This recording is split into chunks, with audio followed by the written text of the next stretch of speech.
Link कर दी sir, screen दिखा दो मेरे को। Very happy new year to all of you guys. Today we are trying to get the knowledge of homonyms. Homonyms क्या होते हैं? homonyms कुछ पेयर्स हैं वर्ड्स के जो कि सुनने में होमोफोन्स, होमोनिम्स ये सिमिलर ही हैं, काफ़ी करीबी हैं। सुनने में या स्पेलिंग्स में एक जैसे हो सकते हैं, लेकिन if you want to use them in a particular scenario, then you must have to opt the particular one. For example, just for inferior example, it is sun, sun. दोनों की जो प्रोनाउंसिएशन है सेम है बिल्कुल, लेकिन spellings दोनों की different है और मीनिंग भी दोनों के डिफरेंट है। तो कुछ आज ऐसे ही वर्ड्स हम देखते हैं जो कि थोड़े से हम ध्यान से पढ़े तो हमें बहुत काम आ सकते हैं।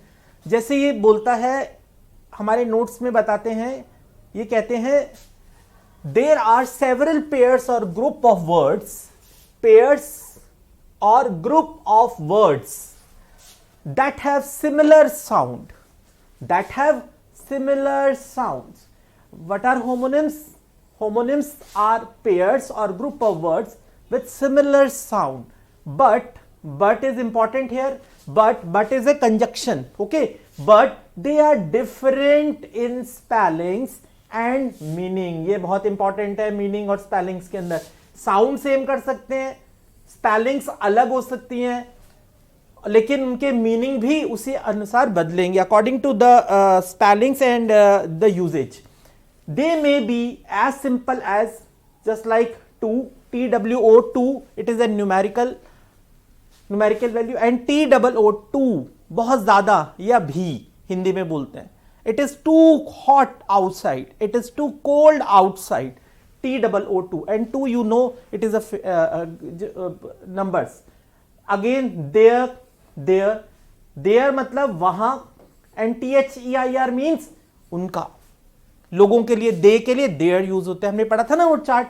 इसके बाद नेक्स्ट है जैसे इन मींस अंदर, एंड इन मींस जहां पर हम रात को रुक सकते हैं, जिसे बोलते हैं सराय या फिर धर्मशाला बोलते हैं, ठीक है। एक तो होटल होता है, बहुत कॉस्टली होता है, लेकिन अभी भी इन्स अवेलेबल है, इंडियन कंसेप्ट है जिसके अंदर आप लो बजट के अंदर रह सकते हैं, that is INN in, okay. Next is ring and ring, ठीक। रिंग एक वो पहनने वाली और एक रिंग जो आपको अलर्ट कर रही है। और इससे भी ज्यादा डिफिकल्ट है जैसे principal, PAL, principle PLE, both are homonyms but the usages and meaning is totally different.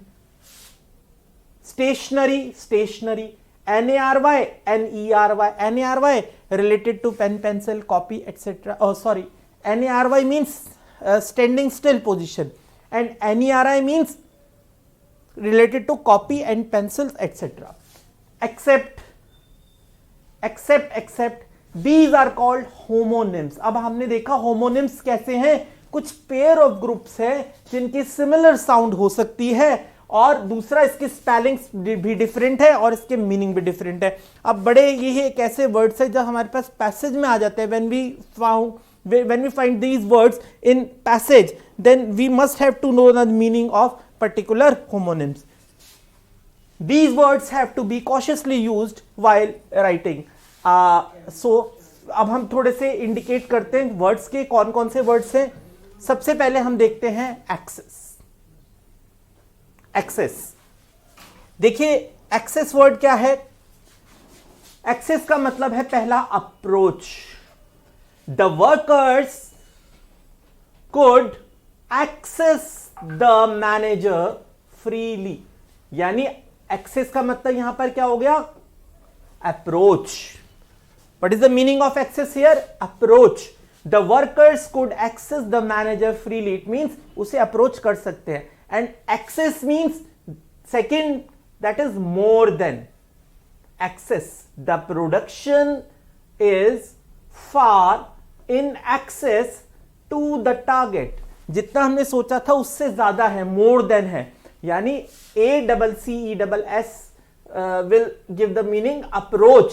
On the other hand, access, EXCESS will give the meaning more than.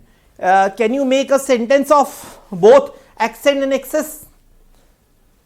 Show me chat panel. Try to make a sentence, short sentence on access.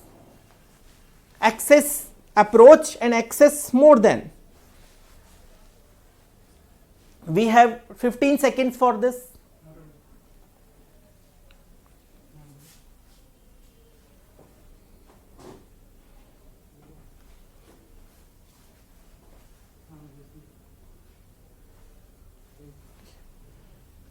Okay, let's move further. Next one is accident.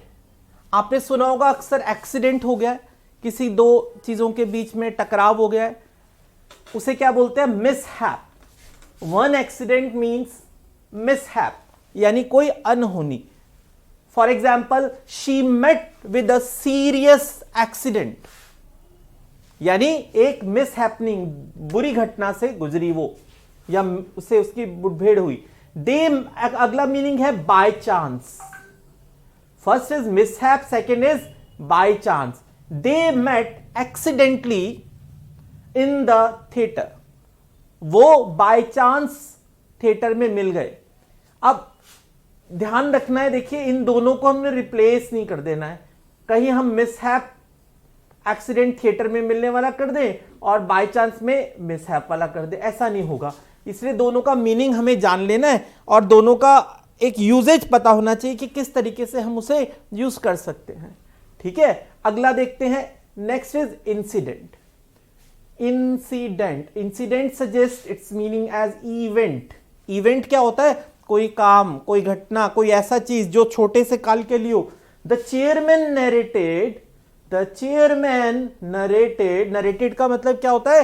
Narrated का मतलब होता है मुंह से बोलना, कोई चीज बताना। The chairman narrated an interesting incident. देखिए चेयरमैन ने क्या बताया? एक इवेंट बताया, एक इंटरेस्टिंग इंसिडेंट बताया। देखिए ऊपर मतलब क्या था? एक मिसहैप था, दूसरा बाय चांस था एक्सीडेंट का। अब हम इंसिडेंट का मतलब देख रहे हैं, बहुत सिमिलर्स लगते हैं ना, सिमिलैरिटी दोनों में, इंसिडेंट और एक्सीडेंट में, लेकिन दोनों का मीनिंग बिल्कुल अलग अलग है। जैसे हम देखते हैं अकाउंट्स में इंसिडेंटल एक्सपेंडिचर होते हैं जो कि एकदम से बाय चांस आ जाते हैं। ठीक है, तो हम क्या बोलेंगे उसे कि एक इवेंट है जो एकदम से आ गया। तो अब इन सब की यूजेज हमें अगर मालूम होगी तो हम पैराग्राफ में से सही मीनिंग इसका बिल्कुल सही निकाल सकते हैं। ठीक है कृष्णा, आगे बढ़ते हैं। आगे आते हैं advice. Next one is advice. ADVICE and next one is ADVISE. There is a difference of C and S. अगर C है, if it is a C, advice, then we will sound is S. Advice क्या है? Noun है। Noun हमने पढ़ा था, noun is the name of any person, place, thing और animal. ठीक है, अब यहां पर क्या है? एडवाइस को मैं नाउन ले रहा हूं। अब ये नाउन कैसे ले रहा हूं? Advice noun and and with S sound. जैसे एनीवन कैन ऑफर एडवाइस, कोई भी एडवाइस दे सकता है, सलाह दे सकता है। इसका मतलब क्या है? सलाह। एडवाइस। अब एस पर आते हैं जिसकी प्रोनाउंसिएशन क्या है? एस को हम क्या पढ़ेंगे बच्चों? जेड पढ़ेंगे। देखिए ये है जेड। ऊपर हमने सी को एस पढ़ा था, तो यह एस को हम कैसे साउंड करेंगे? ज की, ज साउंड। ठीक, advice is a verb and the end sound is Z, ज। अब हमने क्या देखा कि ऊपर तो नाउन था और नीचे क्या है? ये वर्ब है, और एक में सी है और एक में एस है। और देखिए हमने लास्ट टाइम पढ़ा था वर्ब क्या होता है? Verb is a word which denotes the action of doer. Okay, और दूसरी तरफ नाउन था। एक ही चीज को थोड़ी सी स्पेलिंग से हम चेंज कर सकते हैं, और आपको ये समझना है, जल्दबाजी में कभी भी अपने उसको टेक्स्ट को नहीं पढ़ना, बहुत ध्यान से देखिए, कहीं आप जल्दबाजी में गलती ना खा जाए। आगे बढ़ते हैं। इसी को अगर हम एक एग्जीक्यूशन देखें, my father advised me to work hard. ऊपर क्या था, anyone can give offer advice, कोई भी सलाह दे सकता है, और यहां पर पिताजी ने क्या दी, आपको सलाह दी। My father advised me to work hard. ठीक, आगे बढ़ते हैं, नेक्स्ट पर आते हैं। Next one is affect and effect. Affect means influenced. Influenced का मतलब क्या होता है, किसी को देखकर वैसा ही हो जाना, प्रेरित हो जाना, ठीक, मोटिवेट हो जाना। अब मोटिवेट तो एक पॉजिटिव वर्ड है, लेकिन इन्फ्लुएंस नेगेटिवली भी यूज हो सकता है। जैसे poverty has not affected his honesty. Poverty, गरीबी ने उसकी ईमानदारी को प्रभावित नहीं किया। ठीक है, प्रभावित। अब यहां से अफेक्ट एंड इन्फ्लुएंस मीनिंग। अब इसको एक और देखते हैं जिसका मतलब है प्रिटेंड करना। अफेक्ट का मतलब हमने देखा एक इन्फ्लुएंस, सेकंड मीनिंग हम अफेक्ट का देख रहे हैं प्रिटेंड करना। What is the meaning of pretend? Pretend means try to make that situation which is not real. जैसे हम देखते हैं बहानेबाजी करते हैं, प्रोक्रास्टिनेशन होता है, या फिर हम किसी चीज को किसी तरीके से गलत चीज से पेश करते हैं जबकि वो ऐसा है नहीं है। अभी हमने देखा था कि ऐसे लोग होते हैं जो प्रिटेंड ज्यादा करते हैं कि जो असलियत है उसको छुपाकर जो फॉल्स सिनेरियो उसको दिखाने की कोशिश करते हैं। ठीक, चलिए अब अफेक्ट के बाद नेक्स्ट पर आते हैं इफेक्ट पर। सॉरी, पहले अफेक्ट का एक एग्जाम्पल देख लेते हैं। अफेक्ट का हमने इन्फ्लुएंस देखा था जिसमें पोवर्टी ने उसकी ईमानदारी को प्रभावित नहीं किया था। दूसरी तरफ he affected indifferences to his beloved, he affected indifferences to his beloved in the presence of his father. कोई व्यक्ति अपने पिताजी के साथ खड़ा है और एक अपने जो उसकी वाइफ है, जो उसकी बिलवर्ड है, उसको वो क्या करके दिखा रहा है, वो दिखा रहा है अपने पिताजी के सामने क्या है, मेरे और इसके बीच में इनडिफरेंसेस, जबकि वो है नहीं। यानी वो आदमी क्या कर रहा है, प्रिटेंड कर रहा है, अफेक्ट कर रहा है। ही अफेक्टेड इनडिफरेंस, मतभेद, to his beloved in the presence of his father. It means एक तरफ इन्फ्लुएंस मतलब हुआ तो दूसरी तरफ उसका प्रिटेंड भी मतलब हो सकता है। आगे बढ़ते हैं। Next word is effect. देखिए अफेक्ट जैसा ही है बट इफेक्ट है जिसका मतलब होता है result. Education has had no effect on his behavior. Education has had no effect on his behavior. यानी एजुकेशन लेने के बाद भी वो वैसे का वैसा ही है। Education has had no effect on his behavior. यानी एजुकेशन का रिजल्ट उसके बिहेवियर पर पड़ा ही नहीं।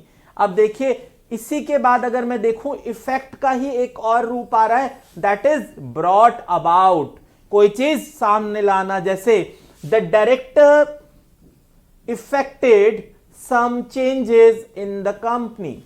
एक डायरेक्टर ने क्या किया, डायरेक्टर ने कुछ चेंजेस लाए कंपनी के अंदर। यानी देखिए अब इन दोनों वर्ड्स को एक बार फिर से देखते हैं, जरा ध्यान दीजिए। एक तरफ अफेक्ट है जिसका मीनिंग इन्फ्लुएंस्ड आ रहा है, दूसरी तरफ अफेक्ट है जिसका मीनिंग प्रिटेंड आ रहा है। अब हमें अकॉर्डिंग टू सिनेरियो इसको यूज करना होगा बच्चों। अगर आप इसको सही से समझेंगे तभी इसको यूजेज में ला पाएंगे। आगे बढ़ते हैं। इफेक्ट का देखा, एक तरफ रिजल्ट मीनिंग है तो दूसरा मतलब ब्रॉट अबाउट, कोई चीज नई चीज पेश करना, कोई नई चीज प्रस्तुत करना, लाना। ठीक, तो ये ध्यान रखना है। आगे बढ़ते हैं।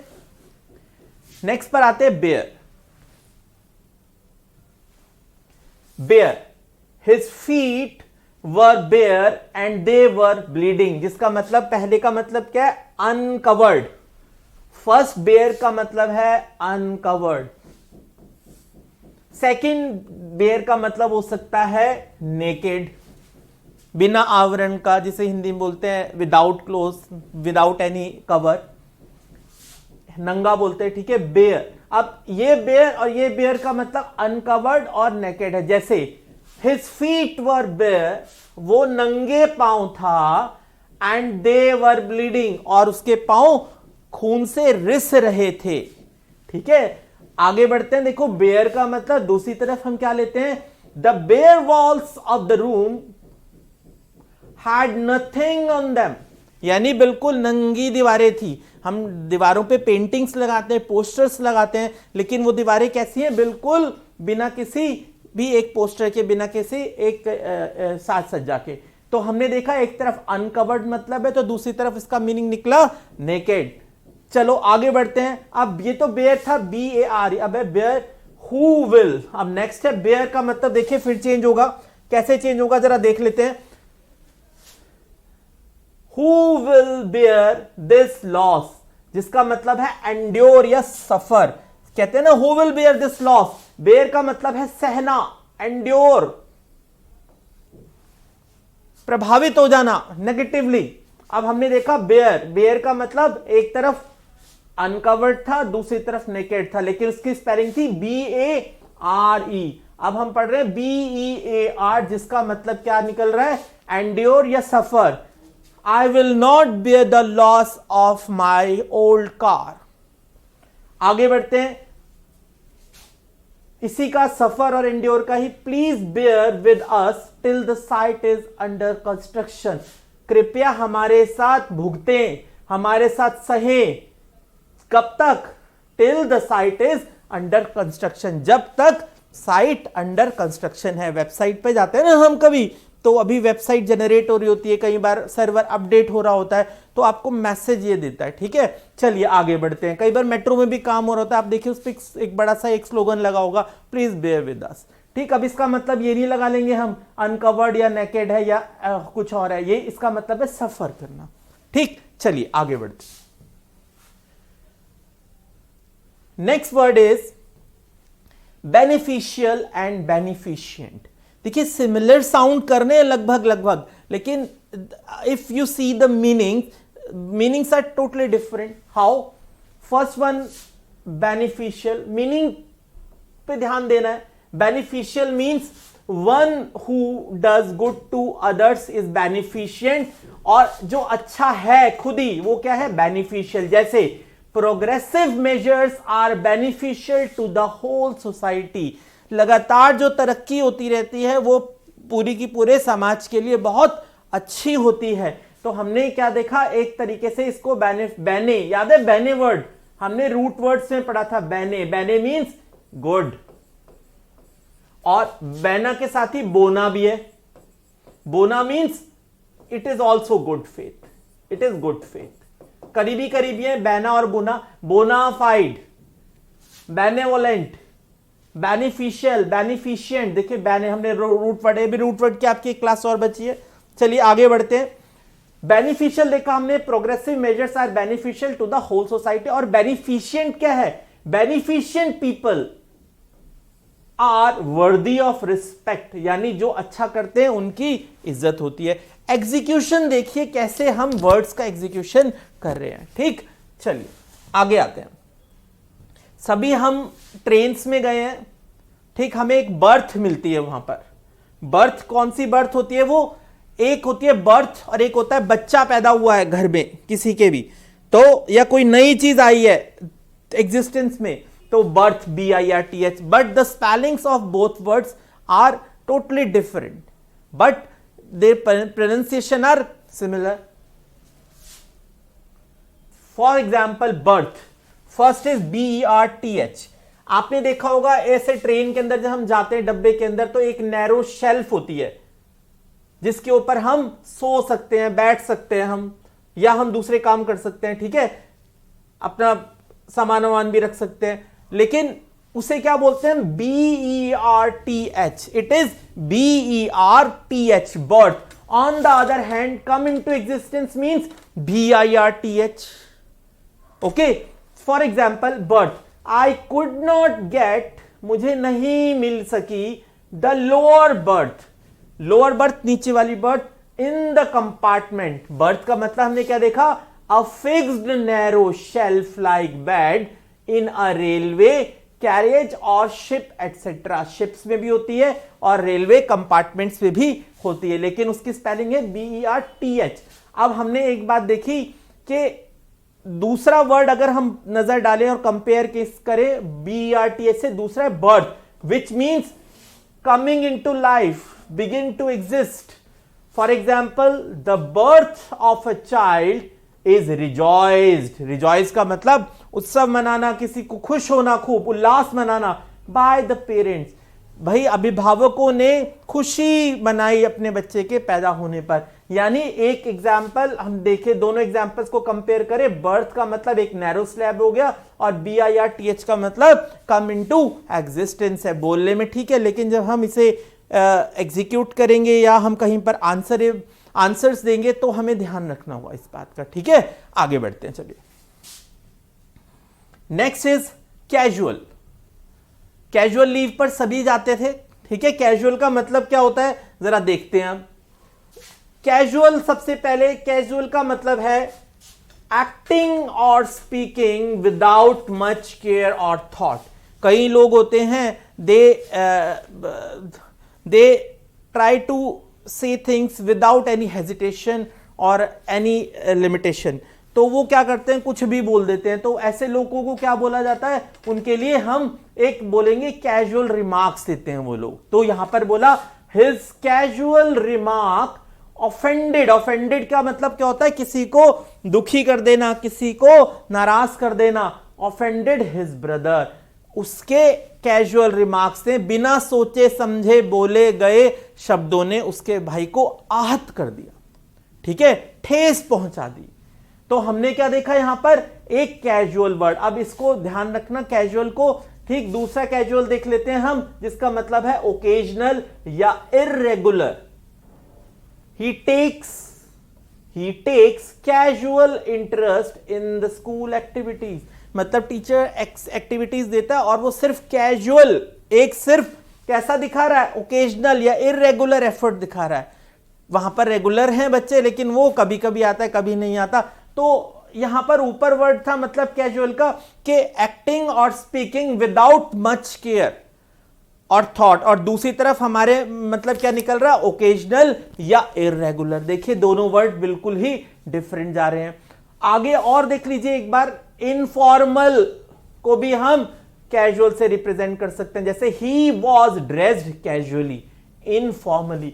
अब इन तीनों वर्ड्स को देख लें, एक्टिंग और speaking without much care, occasional, informal. ये तीनों अलग अलग वर्ड हैं, लेकिन आप इसका मीनिंग जानेंगे तभी पैराग्राफ में से जान पाएंगे कि वो बोलना क्या चाह रहा है और पूछ क्या रहा है. आगे बढ़ते हैं. नेक्स्ट, कैजुअल का मतलब एक और देख लेते हैं, कॉजल, रिलेटिंग टू एक्टिंग और cause. Next is causal. Causal mean there is a causal relationship between exercise and health. आपस में एक दूसरे से गहरा नाता है, एक दूसरे से जुड़े हुए हैं. जैसे there is a causal relationship between smoking and cancer. There is causal relationship between studies and success. Okay, got it? Okay. Next पर जाते हैं, check and check. First check, CHECK, check. Check means verify. Verify. Who can check the work of an officer? कौन officer का काम check कर सकता है, क्योंकि वो सर्वोपरि है. ठीक है, उससे ऊपर नहीं है तो उससे उसका काम कोई भी चेक नहीं कर सकता. चेक का मतलब यहां पर वेरीफाई से है, उसको निरीक्षण करके बताना ठीक है या नहीं. On the other hand we have cheque, CHEQUE, which suggests its meaning as a negotiable instrument used in trade. जैसे हम घर में देखते हैं, चेक देते हैं पिताजी आपको, father gives you a cheque to pay your fees. Okay, या जो हम बैंक से चेक लेते हैं वो उसकी बात कर रहे हैं. He gave me a blank cheque. Blank का मतलब आपको पता ही है ना, जिसपे कोई अमाउंट नहीं होता, without any amount. What is the meaning of negotiable instrument? Negotiable instrument accounts की टर्म है. ठीक है, इसको हम उसी के नाम से जाएगा जिस नाम से है. चलिए आगे बढ़ते हैं, नेक्स्ट पर आते हैं.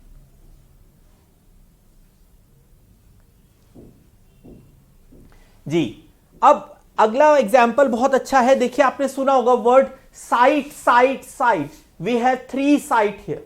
Okay, one is CITE, next one is SITE and last one is SIGHT. There is a huge difference between all of three. First, cite, CITE, which means quoted. जैसे हम कोई बात कहते हैं, if we say something and quote a quotation, then we will say he cited an example in support of his argument. उसने अपनी बात को समर्थन देने के लिए, अपने एक आर्गुमेंट को समर्थन देने के लिए एक एग्जाम्पल क्या किया, कोट किया. फिर से देखिए, cite, CITE, he cited an example in support of his argument, यानी कोट करना. ठीक, साइट. जैसे एक एग्जाम्पल और देख लेते हैं साइट का, CITE. WHO has cited the Indian data to fight with coronavirus. Indian data को लेके उन्होंने देखा कोरोना वायरस से कैसे फाइट कर रहे हैं, तो उसको आगे उन्होंने उस हिसाब से मैनिपुलेट किया. तो उन्होंने क्या किया, कोट किया. आगे देखते हैं site, SITE, which means place, जगह. This is the new site for the college building. ये कॉलेज बिल्डिंग के लिए एक नई प्लेस है, एक नया प्लेस है, नई साइट है, SITE. अब आपस में इनको इंटरचेंज नहीं करना, never interchange them. Last one is site, SIGHT, which means a view, a glimpse. View का मतलब क्या होता है, एक देखना किसी चीज को, और ग्लिम्स का मतलब क्या होता है, झलक, देखना और हट जाना, थोड़े से समय के लिए देखना. ठीक, तो what a beautiful sight. Okay, got it. अब देखिए तीनों में डिफरेंस है. Site, CIT is coated, SITE is place, and SIGHT a glimpse और व्यू. ओके, चलिए अब एक बात ध्यान रखिए, यहां पर जो ये N है, ये क्या है, एक आर्टिकल है. इसके बाद हमने देखा आर्टिकल कैसे यूज करते हैं, अभी आपकी क्लास बची हुई है एक. ठीक है, और इनमें एक बात आपने ये भी ध्यान दोगी, मैंने आपको बताया था साइन ऑफ एक्सक्लेमेशन लगाते हैं जब भी हम कोई ऐसी चीज कहते हैं, सडन इमोशंस बताते हैं. ठीक है, to represent sudden emotions we use sign of exclamation. Okay, next पर आते हैं. चलिए, डिजीज. डिजीज देखिए, डिजीज क्या है, एक है डिजीज जिसका मतलब है डेड, मृतक बोलते हैं जिसको. ये डिजीज का मतलब है डिसीज, मृतक. Let us pray for the soul of the deceased. आइए मृतक की आत्मा की शांति के लिए प्रार्थना करें. ठीक, चलिए दूसरी तरफ DISEASE, डिजीज मींस बीमारी, जिसको हम क्या बोलते हैं, एलमेंट. लिख लो इसे, एलमेंट. ठीक, cancer is a terrible disease. हमने पढ़ा था, आर्टिकल्स थे ना, AN और द. अब हमेशा याद रखना, किसी भी, never apply any article with any disease. किसी भी बीमारी के साथ कभी भी कोई भी आर्टिकल नहीं लगेगा, डायरेक्ट आएगा वो. ठीक है, चलिए आगे बढ़ते हैं, नेक्स्ट पर आते हैं. डिपेंडेंट. डिपेंडेंट का मतलब है किसी पर निर्भर होना, यानी relying on someone. For example, first dependent, which means किसी पर निर्भर होना. लेकिन यहां पर मैंने कैसे यूज किया है, we are using here dependent here as an adjective. एक एडजेक्टिव यूज कर रहे हैं. एडजेक्टिव पढ़ा था ना, विच कैन एड और modify some properties of noun. ठीक, और बांग्लादेश क्या है, एक नाउन है, बांग्लादेश के साथ है. देखो, Bangladesh is dependent upon friendly countries for help, यानी बांग्लादेश निर्भर है मदद के लिए दूसरी कंट्रीज पर. तो हमने क्या देखा कि यहां डिपेंडेंट का मतलब एक तो निर्भर होना हो रहा है, दूसरा है डिपेंडेंट, ANT, ऊपर ENT है तो नीचे ANT है. ANT क्या बताता है, इसका मतलब है निर्भर होना ही है, लेकिन कैसे? As a noun. ऊपर कैसे लिया था हमने? एडजेक्टिव लिया था, किसको? डिपेंडेंट, DENT को, और नीचे DANT को हमने नाउन के रूप में यूज किया। देखिए आप एक ही वर्ड को अलग अलग टाइप से भी यूज कर सकते हैं। हमने पार्ट ऑफ स्पीच पढ़ लिया, प्रैक्टिस कीजिए उसकी। चलिए, the Prince had a number of dependents. यहां पर डिपेंडेंट्स का मतलब क्या हो गया? आश्रित। जो राजकुमार है उस पर बहुत सारे लोग निर्भर हैं। ठीक है, चलिए आगे बढ़ते हैं। आश्रित है। नेक्स्ट है डिवाइस। बहुत अच्छा वर्ड है, देख लेते हैं एक बार। Device and device. सबसे पहले तो इसको देखते हैं, डिवाइस को। Device is a noun and devise the verb. First, he invented a new device to save labour. श्रम बचाने के लिए उसने एक नई चीज का आविष्कार किया। ठीक है, और दूसरी तरफ SE, they devised a new plan to outwit him. उन्होंने एक नया प्लान बनाया ताकि वो उसे एक मुख्य धारा से बाहर कर सके, उसे निकाल सके। ठीक, चलिए क्लियर है डिवाइस एंड डिवाइस। नेक्स्ट पर आते हैं। Next is illicit. इलिसिट का मतलब होता है ELICIT, मीन्स ड्रॉ आउट, यानी कुछ जब whenever you do something there will be a result of that task. Here we are talking about that result, means draw out, निकलना। जैसे a polite letter will always elicit a reply. एक बहुत विनम्रता से लिखा गया पत्र जवाब अवश्य लाएगा। यहां पर क्या हुआ? ड्रॉ आउट, एलिसिट का मतलब। ठीक है, दूसरा है इलिसिट। यहां पर इलिसिट का मतलब क्या हो रहा है? एलिसिट का मतलब हो रहा है अनलॉफुल। यहां पर ELICIT का मतलब निकलना किस चीज का? ड्रॉ आउट होना, निष्कर्ष निकलना। दूसरी तरफ इलिसिट का मतलब हो रहा है illegal, unlawful, which is not recommended by or authorized by law. There were many illicit distilleries in the village. बहुत सारी डिस्टिलरीज क्या होती हैं? आपने डिस्टिलरीज सुना है? जब हम एक साइंस में प्रोजेक्ट के अंदर देखते हैं, किसी भी एक चीज को हम बीकर के अंदर डाल देते हैं और उसको बीकर के नीचे आग जला देते हैं और यहां से हम एक नली जोड़ देते हैं, पाइप, और वो दूसरे बीकर में होता है। ठीक है, वो खाली होता है वो बीकर। अब इसके अंदर वो जो भी चीज है पानी के साथ, यहां से नीचे से आग है, एक एक करके कंडेंस होके यहां पर इकट्ठी होती रहती है। ये इसे कहते हैं डिस्टिलेशन। तो ये प्रक्रिया यहां पर किस रूप में आ रही है? अवैध शराब बनाने के एक सेटलमेंट के बारे में।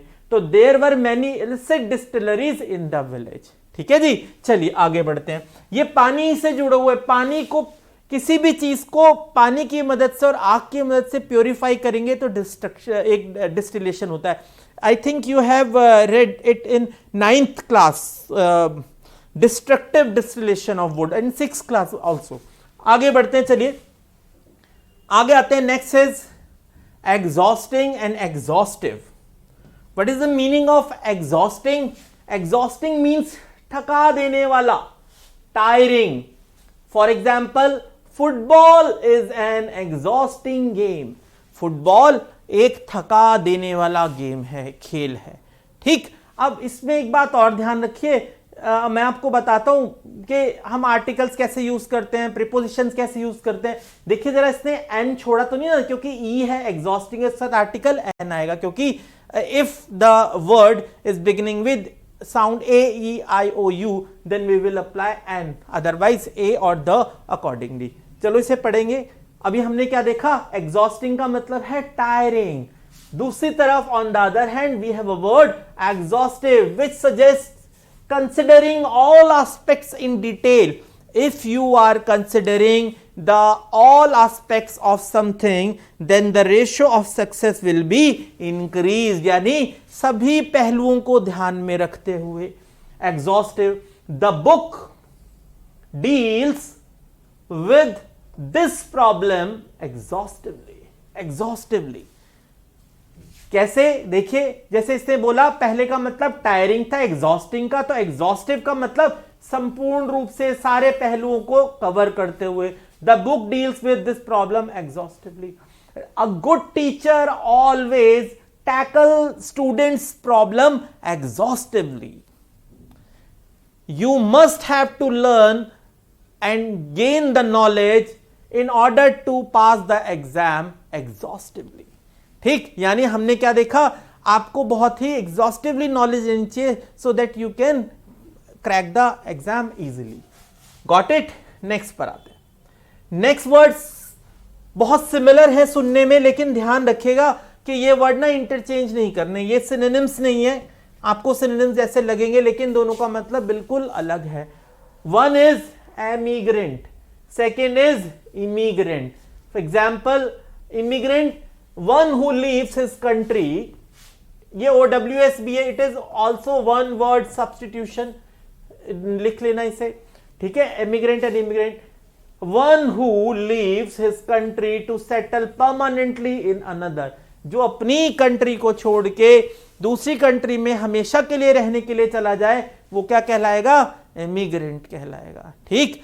On the other hand we have word immigrant. Immigrant means one who goes to live permanently in a foreign country. अब देखिए, एक में क्या हो रहा है, एक में आ रहा है हमेशा के लिए रह रहा है और एक अपनी कंट्री छोड़ रहा है। अब इसको थोड़ा एग्जाम्पल से समझते हैं। एक आदमी इंडिया से यूके गया, यूके में बहुत सारे आते हैं ना, आपको पता है, यूनाइटेड किंगडम में, कनाडा, इंग्लैंड वगैरह। अब इंडिया से वो यूके गया और यूके से वो चले गया ऑस्ट्रेलिया। अब जब वो यूके में गया तो यूके वाले क्या बोलेंगे? जैसे मैं गया हूं, जैसे गया कात्यायनी गई है, ठीक। अगर कात्यायनी इंडिया से यूके गई है और यूके से ऑस्ट्रेलिया गए तो यूके वाले लोग कात्यायनी को क्या बोलेंगे? Katyayani is emigrant from India, of India, ठीक। और दूसरी तरफ जब वो यूके चले जाएगी तो फिर वो क्या बोलेंगे? वो इमिग्रेंट बोलेंगे, तब कात्यायनी इमिग्रेंट बन जाएगी। यानी थोड़ा सा आपको ब्रेन लगाना पड़ेगा एमिग्रेंट और इमिग्रेंट में, ठीक है। चलिए आगे बढ़ते हैं, नेक्स्ट पर आते हैं। Ghastly and ghostly. गास्टली का मतलब क्या होता है? हॉरिबल। हॉरिबल का मतलब भयानक। जैसे the sight of the wounded at the accident site was ghastly. दुर्घटना स्थल पर जो जख्मियों का एक नजारा था ना, वो बहुत ही भयानक था। अब यहां पर क्या बोला? The sight of the wounded at the accident site was ghastly, यानी हॉरिबल, ठीक। On the other hand we have ghostly. It is not ghost, it is ghost. Ghostly, ghost से गोस्टली बना। गोस्ट क्या होता है? भूत, ठीक है। He saw a ghostly figure in the room.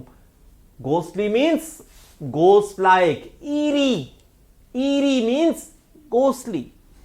He saw a ghostly figure in the room. उसने एक भूतहा, एक व्यक्ति देखा, एक आकार देखा, ऐसा कुछ देखा कि उसे लगा, डर लगा। तो हमने देखा एक तरफ गास्टली का मतलब हॉरिबल था और दूसरी तरफ गोस्टली का मतलब एक गोस्ट लाइक फिगर से मतलब है, एक डरावनी चीज से मतलब है, ठीक है। चलिए आगे बढ़ते हैं। Next is historic and historical.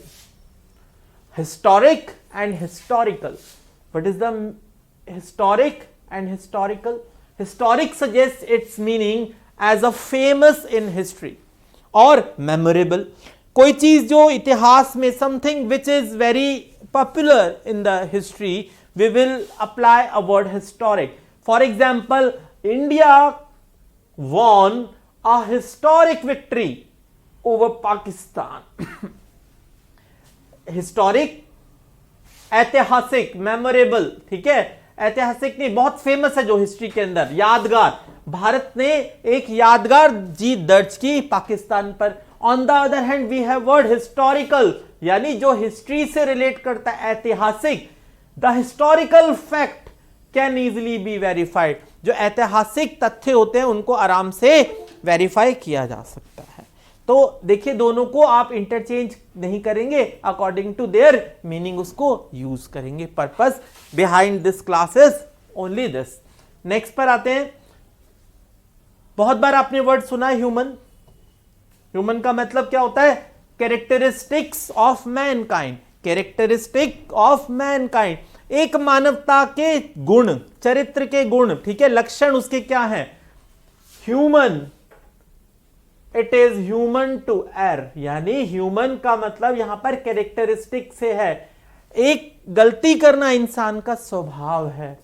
ये बाइबल से लिया गया है। It is human to error and forgive is divine, यानी गलती करना इंसान का फर्ज का, एक इंसान गलती करता है और देवता माफ कर देते हैं। तो एक मतलब हमें पता चला यहां पर ह्यूमन का मतलब एक इंसानों से, एक इंसान की कैरेक्टरिस्टिक से है। दूसरी तरफ देखिए ह्यूमन बीइंग के रूप में यूज करते हैं। Human beings can think, this makes them different from other species. हम सोच सकते हैं इसलिए हम दूसरों से बेहतर हैं। ठीक, चलिए अब इसी के साथ एक वर्ड आता है ह्यूमेन। देखिए ह्यूमन और ह्यूमेन में फर्क है।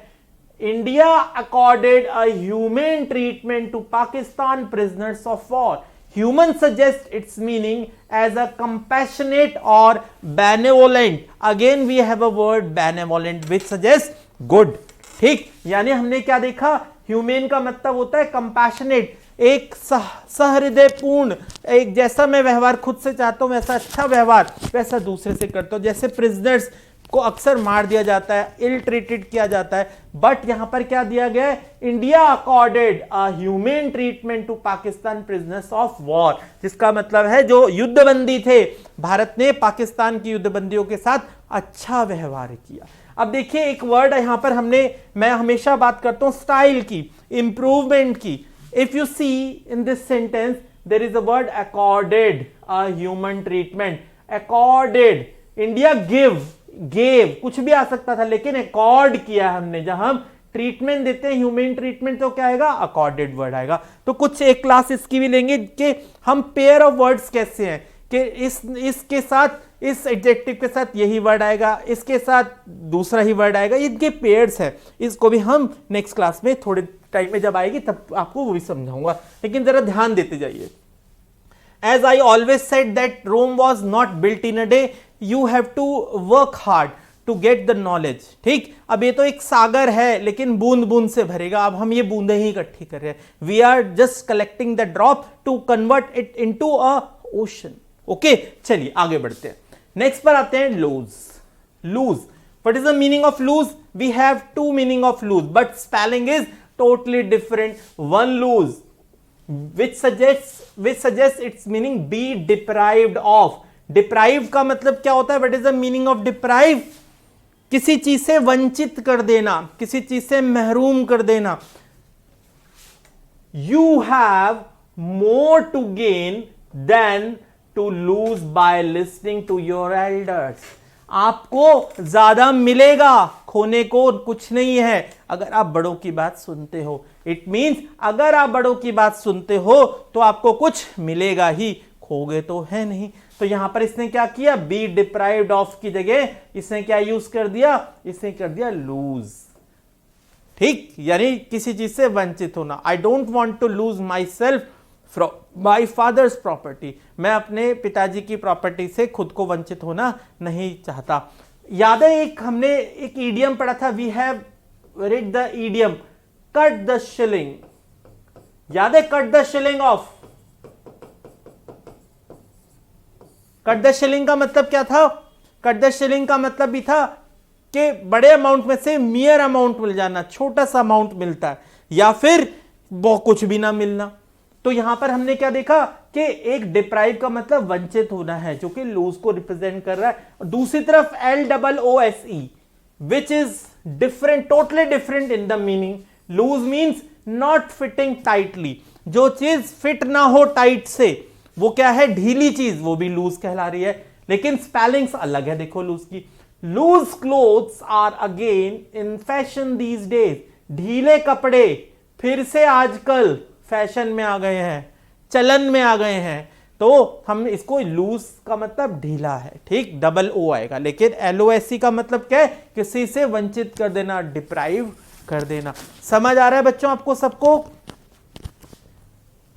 मुझे जरा चैट में बताइए, एक सेंटेंस बनाकर किसी भी एक टॉपिक जो भी मैंने आपको बताए हैं वर्ड्स, किसी भी एक को ग्रुप को सिलेक्ट कर लो and make a wonderful sentence of it. I am waiting for it. We have 30 seconds for it.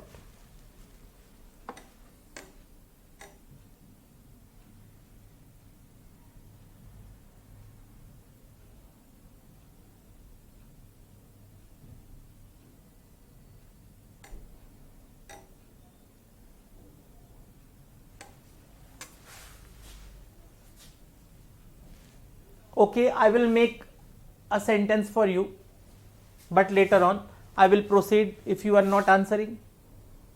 Next is momentary. Momentary, momentous and memento. All of them are very crucial words. First, momentary. Momentary means lasting only for a few minutes. A thing which lasts for a very short time. जिसे हिंदी में बोलते हैं क्षणिक, एक क्षण के लिए। अब वो क्षण से मतलब एक क्षण में ही नहीं घट जाना, थोड़ा सा पीरियड भी हो सकता है। जैसे a momentary pleasure may be a curse for a life time. Curse का मतलब क्या होता है, श्राप, बैड वर्ड्स, ठीक। A momentary pleasure may be curse for life time. एक लड़का सिगरेट पी रहा है, अब उसे बड़े आनंद आ रहे हैं, लेकिन वो मोमेंट्री उसको प्लेजर मिल रहा है, और इसके आफ्टरमेथ क्या होंगे सबको मालूम है। तो हमने क्या देखा, a momentary pleasure may be curse for a life time. क्षणिक सुख, जिंदगी भर का दुख, ठीक। तो यहां पर हम इस तरीके से मोमेंट्री को यूज कर सकते हैं, lasting only for a few moments. And next one is moments. Moments, moments का मतलब क्या होता है, ऑफ ग्रेट इंपॉर्टेंस, जिसकी बहुत इंपॉर्टेंस हो, बहुत वैल्यू हो। जैसे मैंने देखा, the split in the party was quite moments. जो पार्टी में एक टूट आ गई, जो इसके बीच में एक स्प्लिट आ गया, वो क्या था, एक बहुत बड़ी अहमियत रखता था। पार्टी टूटी, दो स्प्लिट हुए, पार्टी दो भागों में बटी, पार्टी स्प्लिट हुई, और दोनों पार्टी इसकी अलग अलग बनने से दोनों की स्ट्रेंथ भी कम हो गई। एक रहते तो बहुत, लेकिन इसका रिजल्ट क्या निकला कि हमने मोमेंटस को ऑफ ग्रेट इंपॉर्टेंस से सिग्निफाई किया। For another example for moments,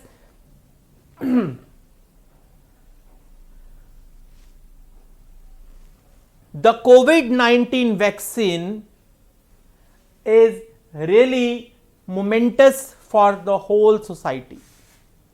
एक कोविड-19 की वैक्सीन पूरे समाज के लिए बहुत ही ग्रेट इंपॉर्टेंस की है। अभी कोविड की बात चली है तो एक नया वर्ड बताता हूं आपको, जिसे कहते हैं dry run. Dry run, dry run का मतलब क्या होता है, ट्रायल, ठीक, या रिहर्सल।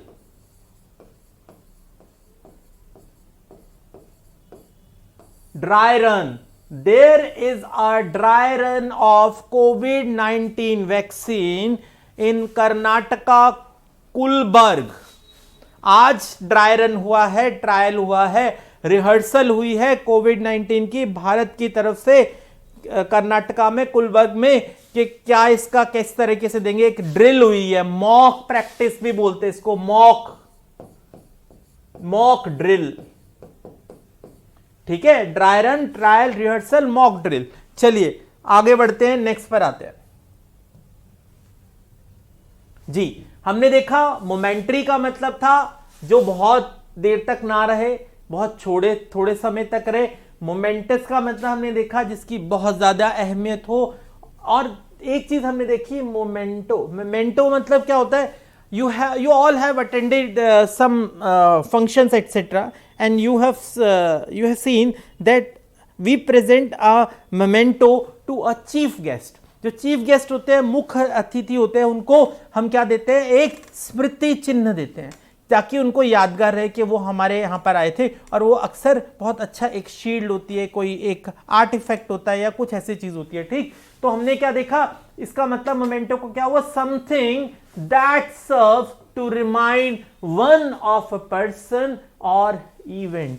टीचर है, आपको एक अच्छा आप अच्छे स्टूडेंट हो, टीचर भी बहुत बढ़िया है, आपको जाते हुए बहुत पसंद करता है, आप क्योंकि लिबरस है बहुत, तो वो जाते हुए आपको अपना पेन दे देगा। Pen will be a memento for you from the teacher. या टीचर को दे दे कोई बच्चा, या किसी पार्टी में गए, यहाँ पर आपको किसी ने कुछ ऐसी चीज दे दी यादगार, तो ये सब चीजें किससे हम रिप्रेजेंट करेंगे, मोमेंटो। जैसे this pen was given to me as a memento by my uncle.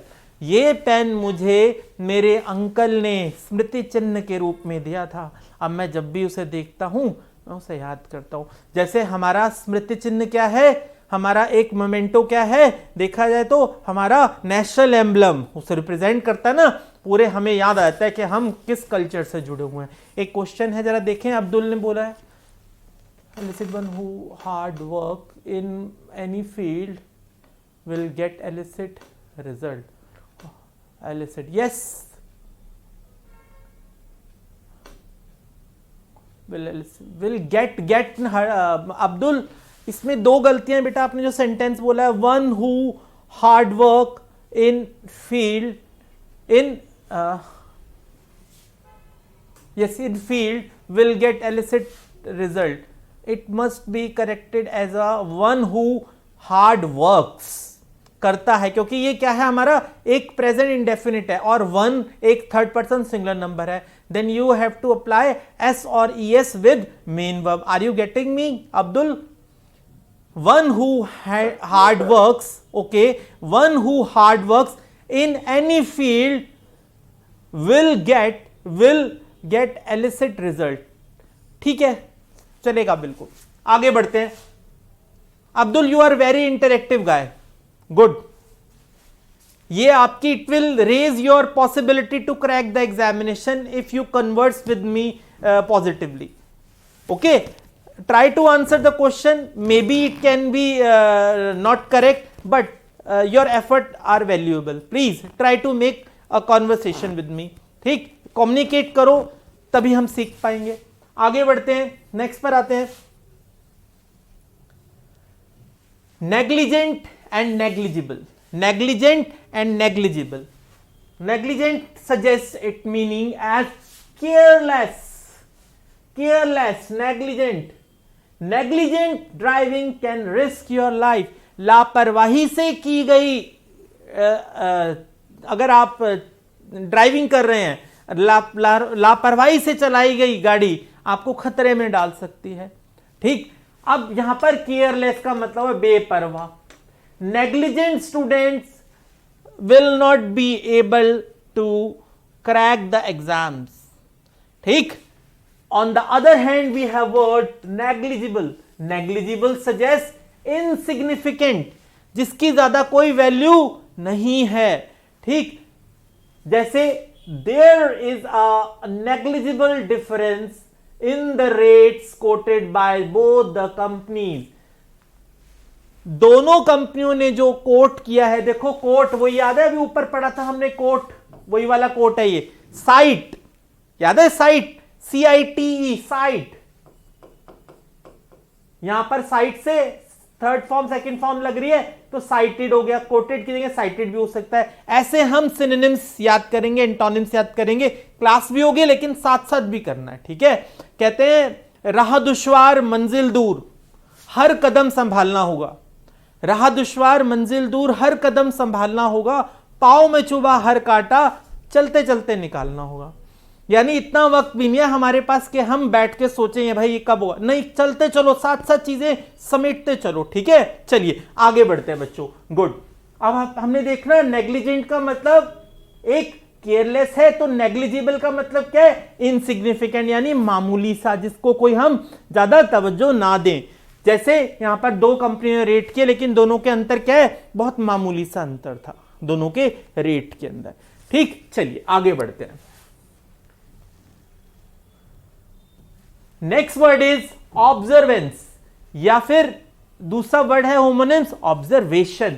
Observance means practice of observing rule.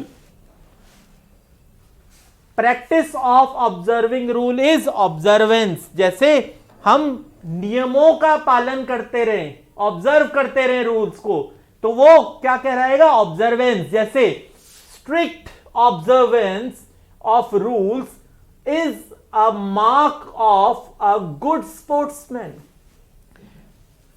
खेल के नियमों का सख्ती से पालन करना अच्छे खिलाड़ी की लक्षण है। कैसे अच्छे खिलाड़ी के लक्षण है, क्योंकि वो प्रैक्टिस कर रहा है रूल्स की, तो क्या हो गया, observance. On the other hand we have observation. Science makes progress through observation which suggest its meaning the process of observing और मॉनिटरिंग।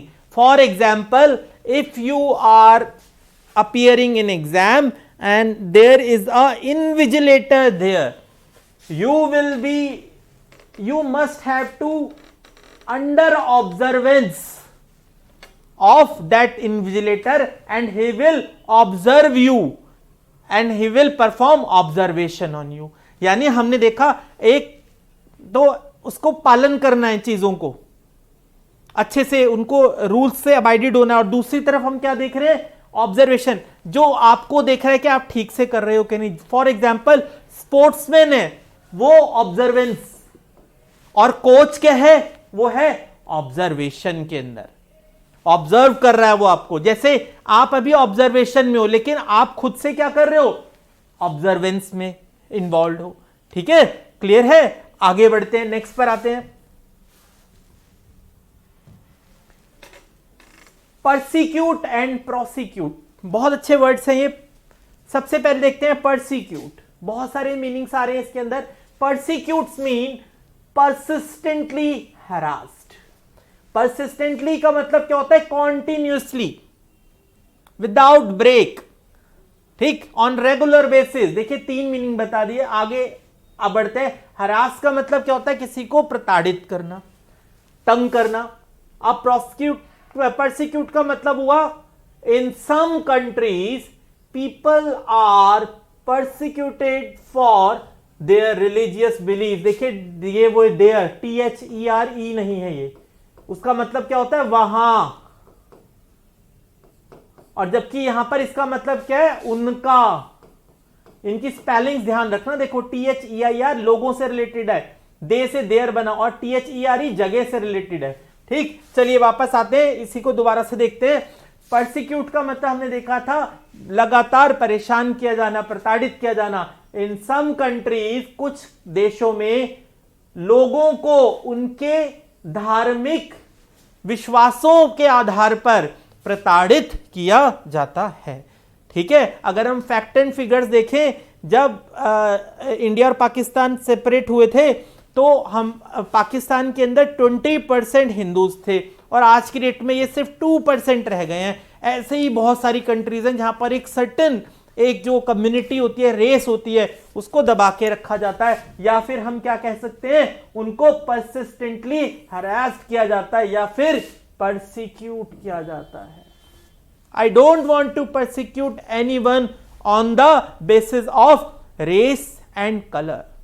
मैं किसी भी जात या एक रंग के भेद पर भेदभाव नहीं करता। ठीक है, चलिए आगे बढ़ते हैं। अब हमने देखा persecute means persistently harass. Second word prosecute, not per, pro, prosecute. Prosecute means to start legal proceedings against, किसी के खिलाफ कानूनी कार्रवाई को शुरू कर देना प्रोसिक्यूट कहलाता है। प्रोसिक्यूटर है ना, आप ही का वर्ड है बिल्कुल। He was prosecuted for rash driving। Rash का मतलब क्या होता है, जो एक लॉ के अंदर नहीं होती, नियमों से बंधी नहीं होती, जो बिल्कुल अपनी मनमर्जी की होती है, अंधाधुंध होती है, वो एक व्यक्ति की बात की जा रही है। उसको किसके लिए प्रोसिक्यूट किया गया? रैश ड्राइविंग के लिए। देखो, परसिक्यूट का मतलब किसी को लगातार परेशान करना, और प्रोसिक्यूट का मतलब एक किसी के खिलाफ लीगल एक्टिविटी शुरू कर देना। Don't try to mess with me, I will prosecute you. Okay, चलिए आगे बढ़ते हैं। एक और, the accused was prosecuted for committing murder. Accuse का मतलब आरोपी। आरोपी के खिलाफ लीगल एक्टिविटी स्टार्ट की गई मर्डर करने के लिए। ठीक है, चलिए आगे बढ़ते हैं। एक मीनिंग और देख लेते हैं प्रोसिक्यूट का। इसका मतलब है pursue, continue, with a view to complete. It is general question when somebody asks you that what are you doing right now, you say that I am doing BA, or I am doing graduation, I am doing masters. Never apply word doing, always apply word pursue. Doing, what is the difference between doing and pursue? Doing का मतलब कर रहा हूं, कब छोड़ दूंगा पता नहीं, बट परसू का मतलब क्या है? Continue with a view to complete, मैं इसे पूरा खत्म करके ही छोड़ूंगा। देखिए दोनों वर्ड से कितना असर पड़ता है। And the answer will be definitely full of weightage when you will give this answer in interviews. आप डूइंग वर्ड को नहीं यूज करेंगे, आप परस्यू वर्ड यूज करेंगे। अब देखिए हमने कितने वर्ड्स लिए, परसिक्यूट, प्रोसिक्यूट, और इनके मीनिंग्स भी अलग अलग हैं। देखिए प्रोसिक्यूट के मीनिंग तो कितने सारे निकले, 3 मीनिंग निकले हमारे, 2 मीनिंग निकले हमारे पास। तो इनको ध्यान में रखना है, ये सारे होमोनिम्स कहला रहे हैं। चलिए आगे बढ़ते हैं। होमोफोन सुनने में एक जैसे, होमोनिम्स लिखने में एक जैसे हो सकते हैं, मीनिंग दोनों के अलग अलग होंगे। ठीक है, चलिए आगे बढ़ते हैं। Next one is plain, PLAIN and PLANE. Plain is frank, outspoken. Plain का मतलब आउटस्पोकन।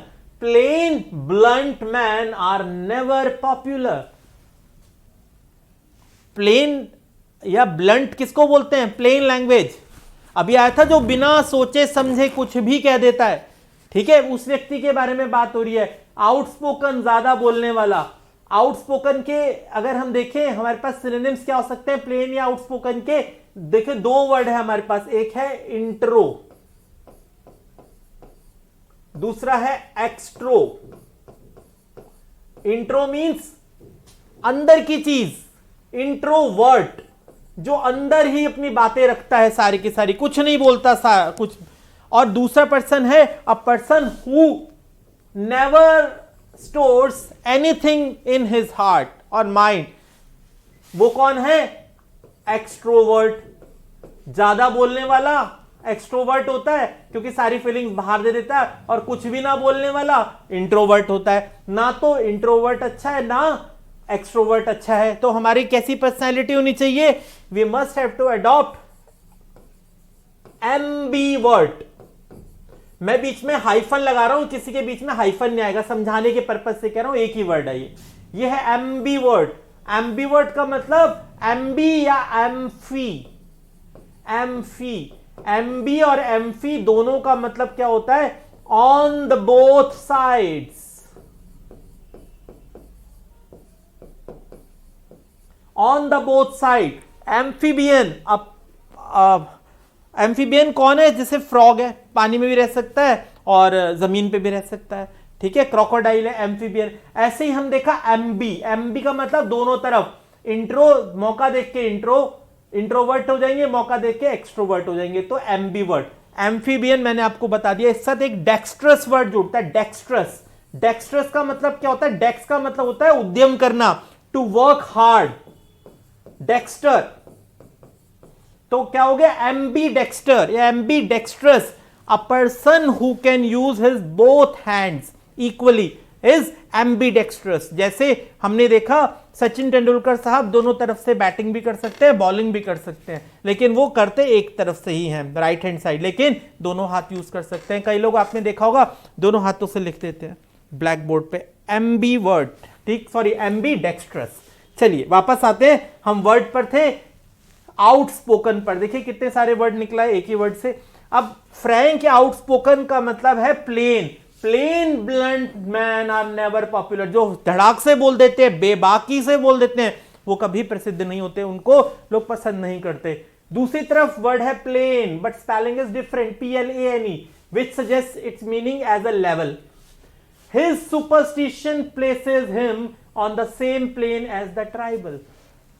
उसी एक स्तर पे लाके खड़े कर देते हैं उस किसी एक व्यक्ति को जो कि ट्राइब्स का होता है, आदिवासियों का होता है, जनजातियों का होता है, यानी वो बहुत कट्टर होते हैं, अपने धार्मिक रीति रिवाज ऐसे सुपरस्टिशियस होते हैं। तो यहां पर क्या बोला, प्लेन का मतलब एक लेवल और दूसरी तरफ प्लेन का मतलब आउटस्पोकन, लेकिन स्पेलिंग बिल्कुल डिफरेंट है। सुपरस्टिशन का मतलब क्या होता है, अंधविश्वास। प्लेसेस का मतलब प्लेसेस हिम, वहां पर रख देना। ऑन द सेम प्लेन, से एक ही लेवल पर, किसके, ट्राइबल के, यानी उसका अंधविश्वास उसे आदिवासियों या जनजातियों के करीब पहुंचा देता है। डन। अब देखो दोनों ही वर्ड सेम है लेकिन मीनिंग बिल्कुल अलग अलग है, डिफरेंट है। चलिए नेक्स्ट पर आते हैं, पॉपुलर, पॉपुलस। पॉपुलर का मतलब आप सभी को पता है, पॉपुलर मींस लाइक्ड और एडमायर्ड, जिसे पसंद किया जाता है, जिसे सराहा जाता है। Okay, Anirudh is very popular among friends. Anirudh अपने दोस्तों के बीच बहुत फेमस है, बहुत प्रसिद्ध है। अब अमंग वर्ड क्या है, एक प्रीपोजिशन है जिसका मतलब क्या है, अमंग। देखिए दो चीजें होती है, एक होती है बिटवीन और एक होता है अमंग। बिटवीन हमेशा दो लोगों के बीच में होगा, डिस्ट्रीब्यूट दिस बिटवीन देम, यानी, और अमंग का मतलब दो से ज्यादा। ठीक है, दो के बीच में बिटवीन हो जाएगा और दो से ज्यादा होंगे तो अमंग हो जाएगा। अब यहां पर हमने देखा Anirudh is very popular among friend, जिसका मतलब है लाइक या एडमायर्ड। On the other hand we have word populous. Populous means crowded, having a large population, thickly crowded। crowded भी कैसा है, thickly, एक के ऊपर एक चढ़े हुए, काफी।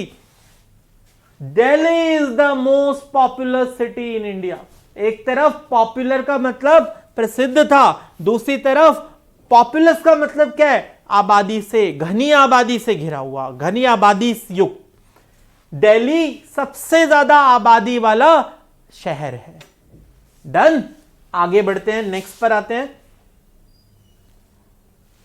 Practice.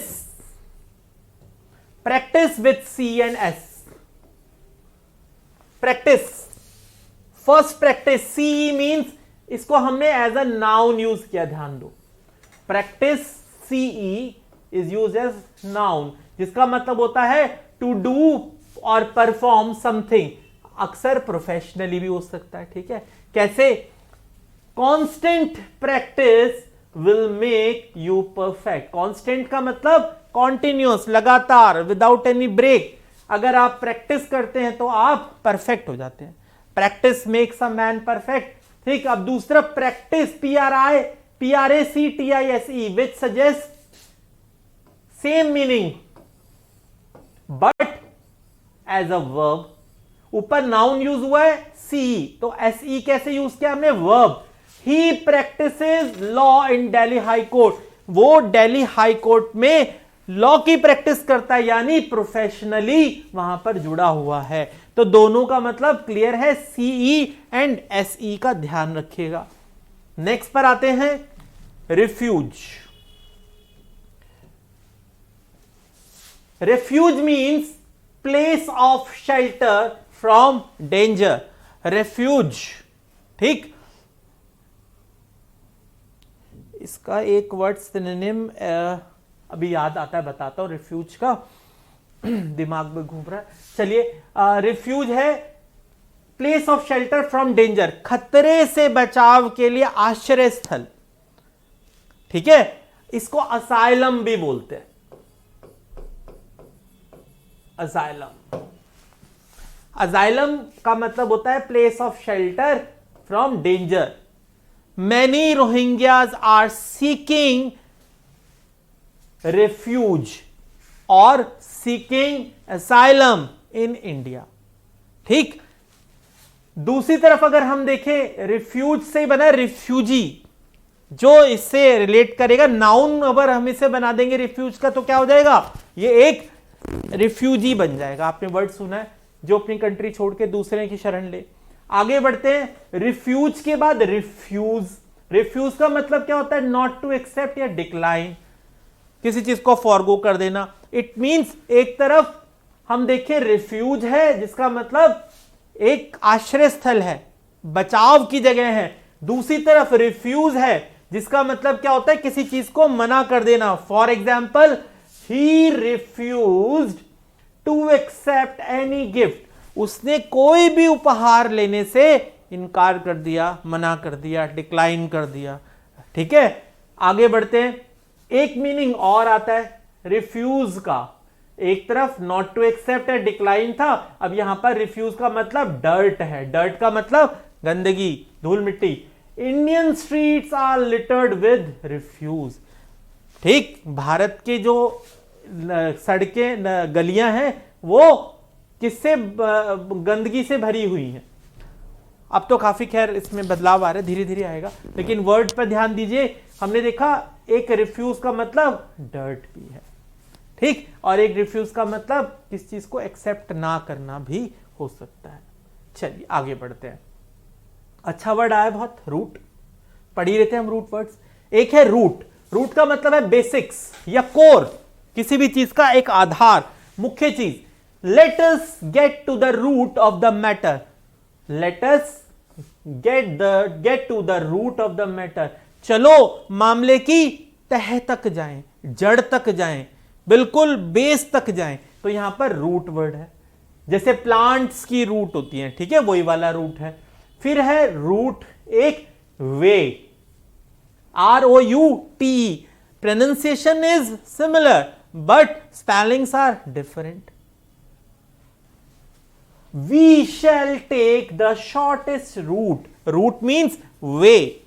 On the other hand, we have routed.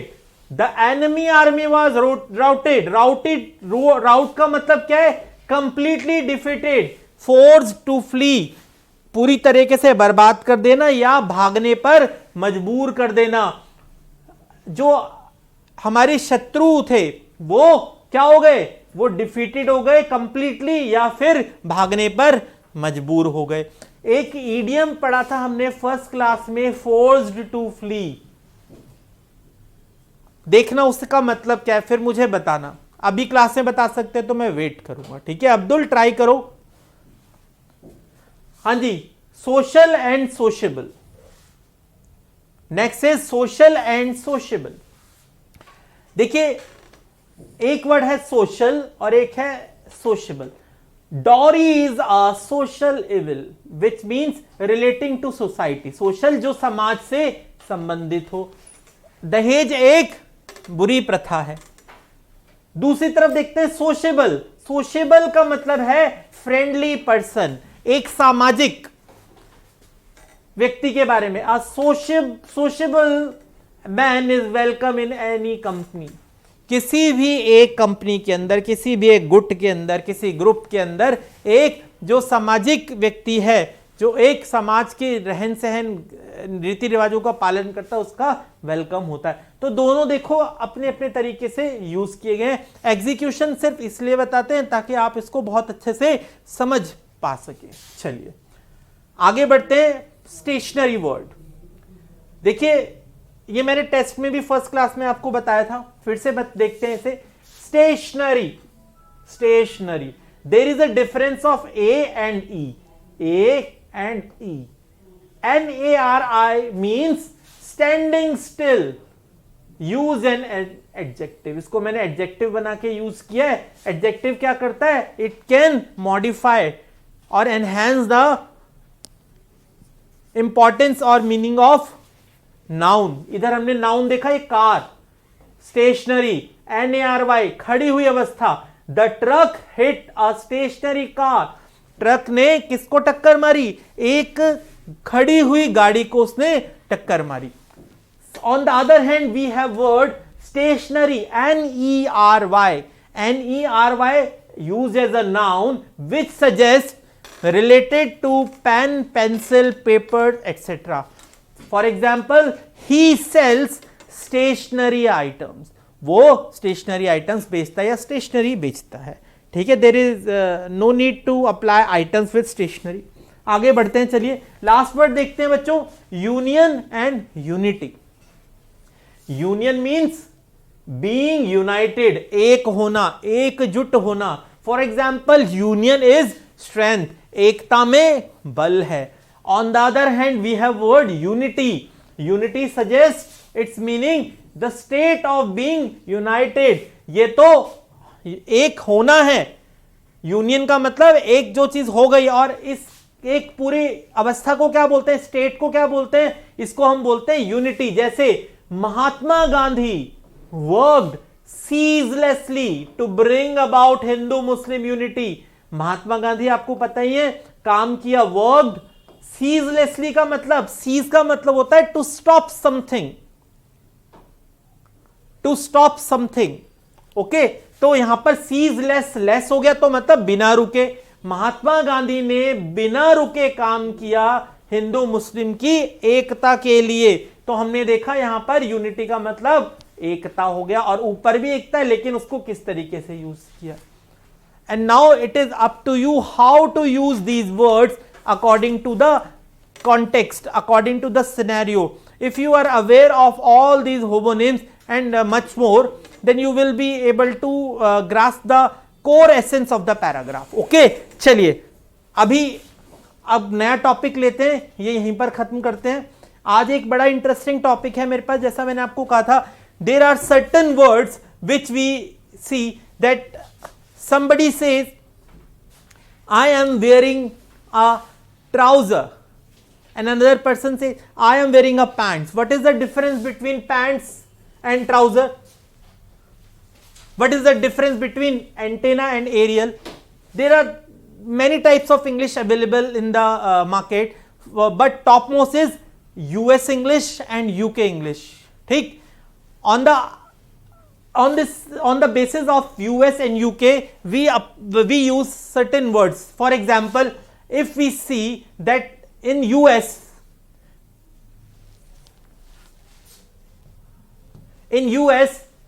there is a word antenna, but in UK aerial. Don't mix them, okay. Try to grasp only one style, either American English, US English, or UK English, second one. As we have been colonized by the Britishers, we follow the guidelines of UK. Our education system is based on UK English, okay. But हमने जैसा देखा कि बहुत सारी languages दूसरे languages से words बोरो करती है। जैसे हमने देखा हिंदी में कितने सारे वर्ड्स इंग्लिश के आए हुए हैं, या इंग्लिश के कितने सारे वर्ड हिंदी में आए हुए हैं, हम खुद ही देखते। जैसे कंप्यूटर के लिए हिंदी में कोई शब्द नहीं है, सिर्फ कंप्यूटर ही बोला जाता है, हमने बोरो किया है। अगर हम देखें, हमारे यहाँ से अकादमी वर्ड है, बाहर गया तो क्या बना, एकेडमी बन गया। टेक्निक, लेकिन कुछ वर्ड्स ऐसे, ये तो चलो हम एक होमोनिम्स में ले लेते हैं, होमोफोन्स में ले लेते हैं। कुछ वर्ड्स हैं जो डिफरेंट होते हैं बिल्कुल। जैसे हमने देखा पंडित,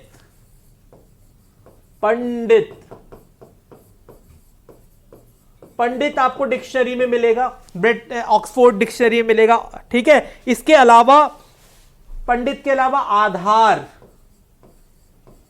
ये भी डिक्शनरी में मिलेगा। हर साल एक वर्ड, नारी शक्ति, विमेन पावर, विमेन एम्पावरमेंट, तो ये सब हिंदी के वर्ड वहां गए हुए हैं। ऐसे इंग्लिश के सेम, इंग्लिश ने भी बहुत सारे वर्ड्स इधर उधर से लिए हैं। अब जब दो इंग्लिश है तो उनके वर्ड जो वोकैब है वो भी डिफरेंट हो सकते हैं, तो don't get confuse. The purpose of this chapter is to clear the difference between UK and US words.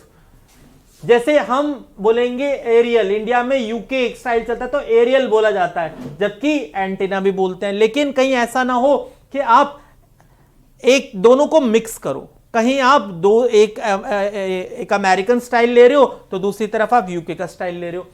Apartment या फ्लैट यूएस के अंदर बोला जाता है और यूके में सिर्फ फ्लैट बोला जाता है। अब देखिए दोनों सिमिलर है, लेकिन ज्यादातर क्या चलता है यूएस में, अपार्टमेंट। सेम अगर एक ब्लॉक बना, पूरी बिल्डिंग है, 4-5 बिल्डिंग्स है, तो उसको क्या बोलते हैं, अपार्टमेंट बिल्डिंग या अपार्टमेंट बिल्डिंग। और यूके में क्या बोला जाता है इसको, block of flats. I live in the block of flats of George Washington. मैं जॉर्ज वॉशिंगटन के ब्लॉक ऑफ फ्लैट्स में रहता हूं। उस फ्लैट्स के ब्लॉक का पूरा नाम ये है। और यही चीज अगर अमेरिका में बोल जाएगी तो अपार्टमेंट बिल्डिंग बोलेंगे। ठीक, चलिए आगे बढ़ते हैं, नेक्स्ट पर आते हैं।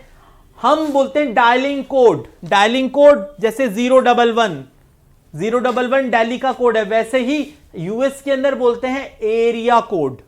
It is known as area code. He was supposed to closer political or economic union with Europe. Yes, Kumar Saumya, good.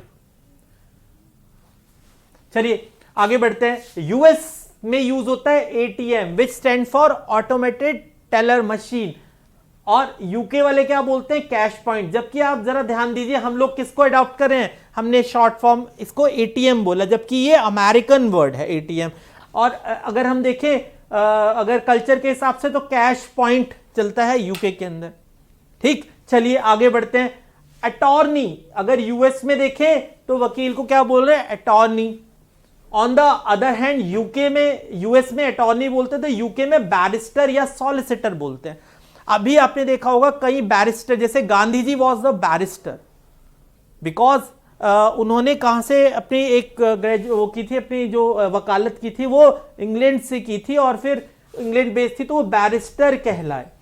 ठीक, अब इसी को आप क्या कह देते हो, एडवोकेट बोल देते हो या दूसरी चीजें बोल देते हो। एडवोकेट तो कोई भी हो सकता है जो कि एक एडवोकेसी करे, किसी के लिए खड़ा हो, बट ये बिल्कुल लीगल टर्म्स है, बैरिस्टर एंड सॉलिसिटर। अमेरिका में इसे अटॉर्नी बोलते हैं। चलिए आगे बढ़ते हैं, नेक्स्ट पर आते हैं।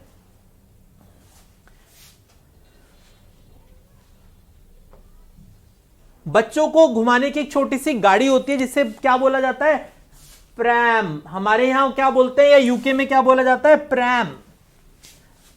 और यूएस में उसे बेबी कैरेज बोला जा सकता है।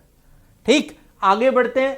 यूएस में बोलते हैं बाथरूम और यूके में लू, WC या फिर टॉयलेट। अब देखिए हम कैसे इंटरचेंज करके अपनी कॉन्वर्सेशन करते हैं, थोड़ा सा इसे दुरुस्त कीजिएगा। यूएस में बोलते हैं बैंडेड, अगर चोट लगे जो उस पर एक छोटी सी स्ट्रिप लगती है, दैट इज बैंडेड। जबकि यूके में क्या बोला जाता है, उसे प्लास्टर। ठीक, आगे बढ़ते हैं। चुकंदर, यूएस में चुकंदर को सिर्फ बीट बोला जाता है। On the other hand UK में इसको हम क्या बोलते हैं, बीट रूट। इस साथ एक वर्ड एक्स्ट्रा जुड़ गया लेकिन मतलब सेम ही है। चलिए आगे बढ़ते हैं। Next is buddy. बडी और मेट बोथ आर स्लैंग्स, ज्यादातर स्लैंग्स में यूज होता है बडी और मेट। स्लैंग्स क्या होते हैं, there are 4 types of words. First one is simple words जो कि डिक्शनरी में होते हैं, आम बोलचाल में यूज होते हैं। सेकंड है हमारे पास बज वर्ड्स। बज वर्ड्स कौन से होते हैं, which are famous for time being, may be present in dictionary और not. Third one is slangs. Slangs are the words which are popular in the youth, और you can say एक युवा वर्ग के अंदर जो शब्द प्रचलित हैं वो स्लैंग्स कहलाते हैं। Never use slangs with elders और ऑफिशियली नेवर यूज देम। आपको ये भी थोड़े सीखने पड़ेंगे कि हमें स्लैंग्स है और इनको यूज नहीं करना। जैसे हिंदी में स्लैंग्स आप जानते हो, अबे, अरे, तू, ये सब स्लैंग्स कहलाते हैं। लेकिन इंग्लिश के स्लैंग्स क्या है, मनी को क्या बोलते हैं, बक बोलते हैं। ठीक है, बक्स। और डैडी को, फादर को डैडी बोल दिया, स्लैंग है लेकिन अब कॉमन वर्ड बन चुका है। तो कुछ ऐसे वर्ड स्लैंग्स को आपने यूज नहीं करना, लेकिन जब मालूम होगा तभी तो इसकी भी डिक्शनरी आती है, स्लैंग्स की ऑक्सफोर्ड की डिक्शनरी आती है। अभी मत परचेज करना, आगे फ्यूचर फर्दर के लिए देखना इसको भी। चलिए, और सबसे काम के जिनके लिए मैंने आपको ये वर्ड्स बताए हैं, सबसे इंपॉर्टेंट है jargons. Jargons are professional words. Jargons are the words which are used by professionals. ठीक, जैसे skillful person को यूज करता है. If a doctor says take the patient into ICU, he never says that take the patient into intensive care unit. ICU का मतलब वो जो एक हमारी जो नर्स है वो झट समझ जाएगी. ICU का मतलब इंटेंसिव केयर यूनिट है. PIL, have you filed PIL? Public interest litigation. ये कौन यूज करेगा? एक जो लॉ एक एरिया से रिलेट करेगा, और एक आम आदमी इसको नहीं जानता ही नहीं है, लेकिन PIL एक वकील को बोल के देखो झट पहचान जाएगा. यानी कुछ ऐसे टेक्निकल वर्ड्स हैं जो कि जार्गन्स कहलाते हैं. तो ये जो दो वर्ड्स हैं हमारे एक बडी और मेट, ये दोनों ही जार्गन्स नहीं है, बल्कि ये क्या है? स्लैंग्स हैं. इनको थोड़ा देख के यूज कीजिएगा. हम आमतौर पे इसे यूज ऑफिशियली नहीं करते हैं. इसकी जगह क्या वर्ड हो सकता है? इनमेट हो सकता है. ठीक, चलिए आगे बढ़ते हैं. नेक्स्ट है बिजी. यूएस में बोलते हैं जब फोन लाइन आपकी एंगेज, आपके कहीं और बात की जा रही है, तो हम क्या बोलते हैं? Your phone line is busy. On the other hand in the UK your phone line is engaged. एक तरफ अमेरिकन उसे क्या बोल रहे हैं? Busy line. फोन की लाइन जब बिजी होती है तो बिजी, और दूसरी तरफ यूके क्या बोल रहा है? एंगेज्ड. ठीक, एंगेज्ड का मतलब ऐसे क्या होता है? किसी के साथ जुड़ाव होना लंबे समय के लिए, इस नियत से, परस्यू करने के नियत से. आगे बढ़ते हैं. चलिए, आप सब कॉफी वगैरह पीने जाते हैं, कैंटीन्स में जाते हैं, तो अगर हम ध्यान दें तो देखिए कितना डिफरेंस है. यूएस वाले बोलते हैं कैफेटेरिया. कैफेटेरिया, जगह दोनों सेम है, नाम अलग अलग है. कैफेटेरिया जहां पर खाने पीने की चीजें मिलती हैं, एडिबल्स मिलते हैं, बेवरेजेस मिलती हैं. ऐसे ही सेम यूके में क्या बोलते हैं? कैंटीन. हमारे यहाँ क्या फेमस है? कैंटीन. क्योंकि हम कॉलोनाइज हुए थे तो हमने कल्चर वही अडॉप्ट किया है. अगर आप यूके में देखिए, driving seat right hand sided है. हमारे यहाँ भी राइट हैंड साइड है, लेकिन अमेरिका में left hand side driving seat है. तो शब्दों में भी ऐसा ही है. There is a difference between vocabulary also. अब अगर हम एक फूड के कैन को देखें तो यूएस में बोला जाता है कैन, और इसको यूके में क्या बोलते हैं? टिन. Tin food. जो आपका एक पेप्सी का कैन बोलते हैं. देखिए, Pepsi is a American company, they use tin for it, but if you are using brand of UK they will call it tin. Okay, tin एक ऐसा डब्बा सा होता है, आपको पता है, जिसके अंदर फूड होता है. ठीक, इसका ऊपर लिड होता है, ओपन कर लेते हैं हम इसे. चलिए आगे बढ़ते हैं, नेक्स्ट पर आते हैं, उसी की बात हो रही है. Next is candy. Candy sweets. ठीक, जो आपकी कैंडीज होती है, टॉफीज होती है, उसी की बात हो रही है. यहां पर उसको मीठी चीज को क्या बोला गया? यूएस में candy. On the other hand UK apply sweet for it. Okay, next word is US. Word is check. Check. Check and UK में बोलते हैं इसे बिल. चेक का मतलब हमने क्या कहता है अभी? किसी चीज को चेक करना. लेकिन यहां पर मतलब क्या है? रेस्ट से मतलब है, रेस्ट से या बिल से. बिल का मतलब क्या है? बिल, जैसे ask the waiter for the check, CHECK America में बोला जाएगा, और जबकि बिल को यूके में बिल ही बोला जाएगा. और अगर हम होटल्स की बात करें, आपने वर्ड सुना होगा चेक इन चेक आउट. इसका मतलब rest in rest out. Hotel में जाते हैं तो क्या होता है? चेक इन करते हैं, इट मींस हम रेस्ट इन करते हैं, उसमें आराम करते हैं, और जब बाहर जाते हैं तो चेक आउट हो जाते हैं, आराम से बाहर आते हैं, अपने हमने काम धंधे पे निकल जाते हैं. तो ये वही वर्ड है. अमेरिकन से चेक यूज कर रहे हैं, तो जो यूके वाले हैं उसे बिल बोल रहे हैं. ठीक, चलिए नेक्स्ट पर आते हैं. यूएस बोलता है पैग. यूएस बोलता है क्लोथ्स पैग. क्लोथ्स पैग, और यूके कहता है क्लोथ्स पिन. दोनों का मतलब क्या है? जो कपड़ों पे लगाई जाने वाली चिमटी होती है, उसको अमेरिकन क्लोथ्स पैग बोल रहे हैं, और यूके वाले क्या बोल रहे हैं? क्लोथ्स पिन बोल रहे हैं. अब देखिए एक चीज और, what is the difference between cloth and clothes? Cloth and clothes, is there any difference between cloth and clothes? Clothes mean कपड़े, एंड क्लॉथ मीन्स मटेरियल जिससे वो कपड़ा बना है. ठीक है, देखिए थोड़ा थोड़ा डिफरेंस है लेकिन आपको जानने पड़ेंगे इसे। आगे बढ़ते हैं, नेक्स्ट पर आते हैं, कुकी एंड बिस्किट। यूएस में बोलते हैं कुकी और हमारे यहां पर और यूके के अंदर क्या बोलते हैं हम, बिस्किट्स बोलते हैं। आपको थोड़ा सा इसलिए बताया जाता है क्योंकि एज अ सिनोनिम्स भी यूज कर सकते हैं आप इसे, और अगर आप if you want to refine your writing skills then these words are very mandatory. Next, US corn, UK maize. देखिए कॉर्न भुट्टा, भुट्टे के दाने, यहां पर यूके में बोला जा रहा है मेज, तो यूएस में क्या बोला जाता है, corn, but thing is similar. आगे बढ़ते हैं, यूएस में बोला जाता है कॉटन कैंडी। कॉटन कैंडी बहुत अच्छी लगती है बच्चों को, ठीक है, वही वाली कॉटन कैंडी बुड्ढी के वाल, कॉटन कैंडी। और यूके में क्या बोला जाता है उसे, candy floss. There is a slight difference between, they call, US call is candy and UK call is floss. Okay, next is counter clockwise, anti clockwise. US says counterclockwise. In the same manner, UK says anti-clockwise. Clockwise and anti-clockwise. It is anti-clockwise, घड़ी के विपरीत दिशा में। Word एक ही है, अलग अलग बोला जा रहा है। आपने देखा होगा सड़क पर अक्सर पार करने के लिए सड़क को ज़ेब्रा क्रॉसिंग बनी होती है। ज़ेब्रा क्रॉसिंग से हम पार कर सकते हैं सड़क को, ठीक है।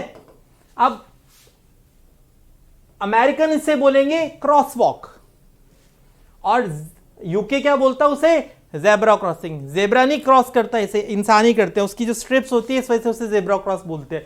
लेकिन वर्ड एक ही है, सॉरी मीनिंग एक ही है, लेकिन वर्ड दोनों के लिए बिल्कुल डिफरेंट यूज किए गए हैं, तो don't get confuse with it.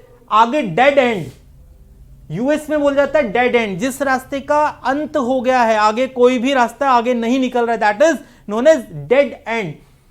इसको यूके में क्या बोल जाएगा, cul-de-sac. It is a foreign word, French word, foreign word. जब हम फॉरेन वर्ड्स पढ़ेंगे ये वर्ड भी आएगा, ध्यान रखना इसको, कल डी सेक, डेड एंड, जिसका आगे कोई कुछ भी हो सकता है, कल डी सेक, ठीक है, रास्ता भी हो सकता है, आगे जीवन की दिशा भी हो सकती है। चलिए, जैसे किसने पढ़ना छोड़ दिया, कल डी सेक है वो, उसने आगे रास्ते ही बंद कर दिए। चलिए आगे बढ़ते हैं, डीटूर एंड डाइवर्जन। डीटूर, देखिए de is a root word जिसका मतलब क्या होता है, ऑपोजिट। जैसे हमने देखा टूर, टूर का ठीक उल्टा है D tour. In the same manner diversion, अपने रास्ते से हट जाना, डाइवर्ट हो जाना। एक तरफ यूके वाले डाइवर्जन यूज कर रहे हैं तो अमेरिकन से क्या करते हैं, detour. Okay, last two words, diaper is US word जो बच्चे पहनते हैं, और दूसरा है यूके का वर्ड दैट इज नैपी। लेकिन इंडिया में कौन सा पॉपुलर है, diaper word is more popular. But अगर आप कोई देखें, उस पैकेट को देखें, कईयों पर आपको नैपी मिलेगा, और उसकी कंपनी देखना वो सीधा कहां से बिलोंग करेगी, एक यूके से बिलोंग करेगी। तो कल्चर का इफेक्ट पड़ता ही पड़ता है। जैसे मैंने आपको बताया था, COLOUR British style, COLOR American style, और बेसिकली COLORE ये फ्रेंच वर्ड था ओरिजिनल, कॉलरे, इसी को अमेरिकन ने अडेप्ट किया COLOR, और ब्रिटिशर्स ने उसको COLOUR। In the same manner labour, LABOR, both are correct. This is American style and this is UK style. अब बहुत सारे वर्ड्स है, जैसे मैंने बोला ऑर्गेनाइजेशन, ऑर्गेनाइजेशन, और सेम ऑर्गेनाइजेशन, SATION, ZATION, दोनों ही ठीक है, बोथ आर करेक्ट। ये दोनों ही वर्ड ठीक है। कैसे ठीक है, एक अमेरिकन है तो दूसरा ब्रिटिश है। देखिए, अगर आप MS वर्ड के अंदर डालेंगे organisation, SATION, you will find a underline and it will suggest, when you will right click it, it will suggest the word Z with it. क्योंकि अमेरिका में बना है माइक्रोसॉफ्ट वर्ड, तो वो अपने एक स्टाइल को अपनाते, तो वो Z लगाते हैं, लेकिन S कौन लगाता है, इंग्लैंड वाले। अब ऐसा ना हो कहीं आप Z लगा रहे हो, कहीं आप S लगा रहे हो, ऐसा नहीं करना, इसीलिए आपको ये चीजें समझाई जाती हैं। अब आगे बढ़ते हैं, नेक्स्ट पर आते हैं, divided highway and dual carriage way. Difference है यूएस और यूके के अंदर, जो रोड्स का होता है उसी की बात कर रहे हैं।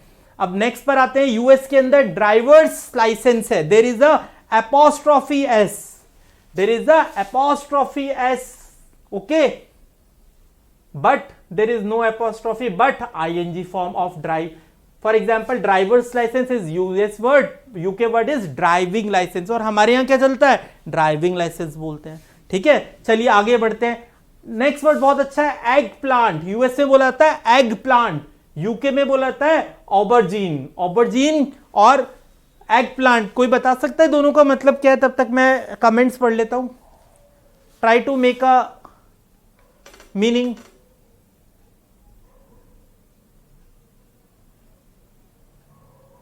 फ्ली टू रन अवे और एस्केप फ्रॉम समथिंग, ठीक है। हाँ जी, एग प्लांट और ऑबरजीन, ऑबरजीन और एग प्लांट दोनों सेम चीज है। इसे एशिया में बोला जाता है ब्रिंजल, बैंगन। अमेरिकन इसे क्या बोलते हैं, एग प्लांट, और यूके वाले क्या बोलते हैं, ऑबरजीन बोलते हैं, ठीक है। ध्यान रखिएगा तीनों वर्ड अलग अलग है, ये एशियन वर्ड है हमारा। इंडिया में, चाइना में और श्रीलंका में, इस रीजन में हम लोग यही वर्ड यूज करते हैं, ब्रिंजल हमें पढ़ाया भी जाता है, लेकिन यूके का वर्ड और यूएस का वर्ड टोटली डिफरेंट है, ठीक है। चलिए आगे बढ़ते हैं, नेक्स्ट पर आते हैं।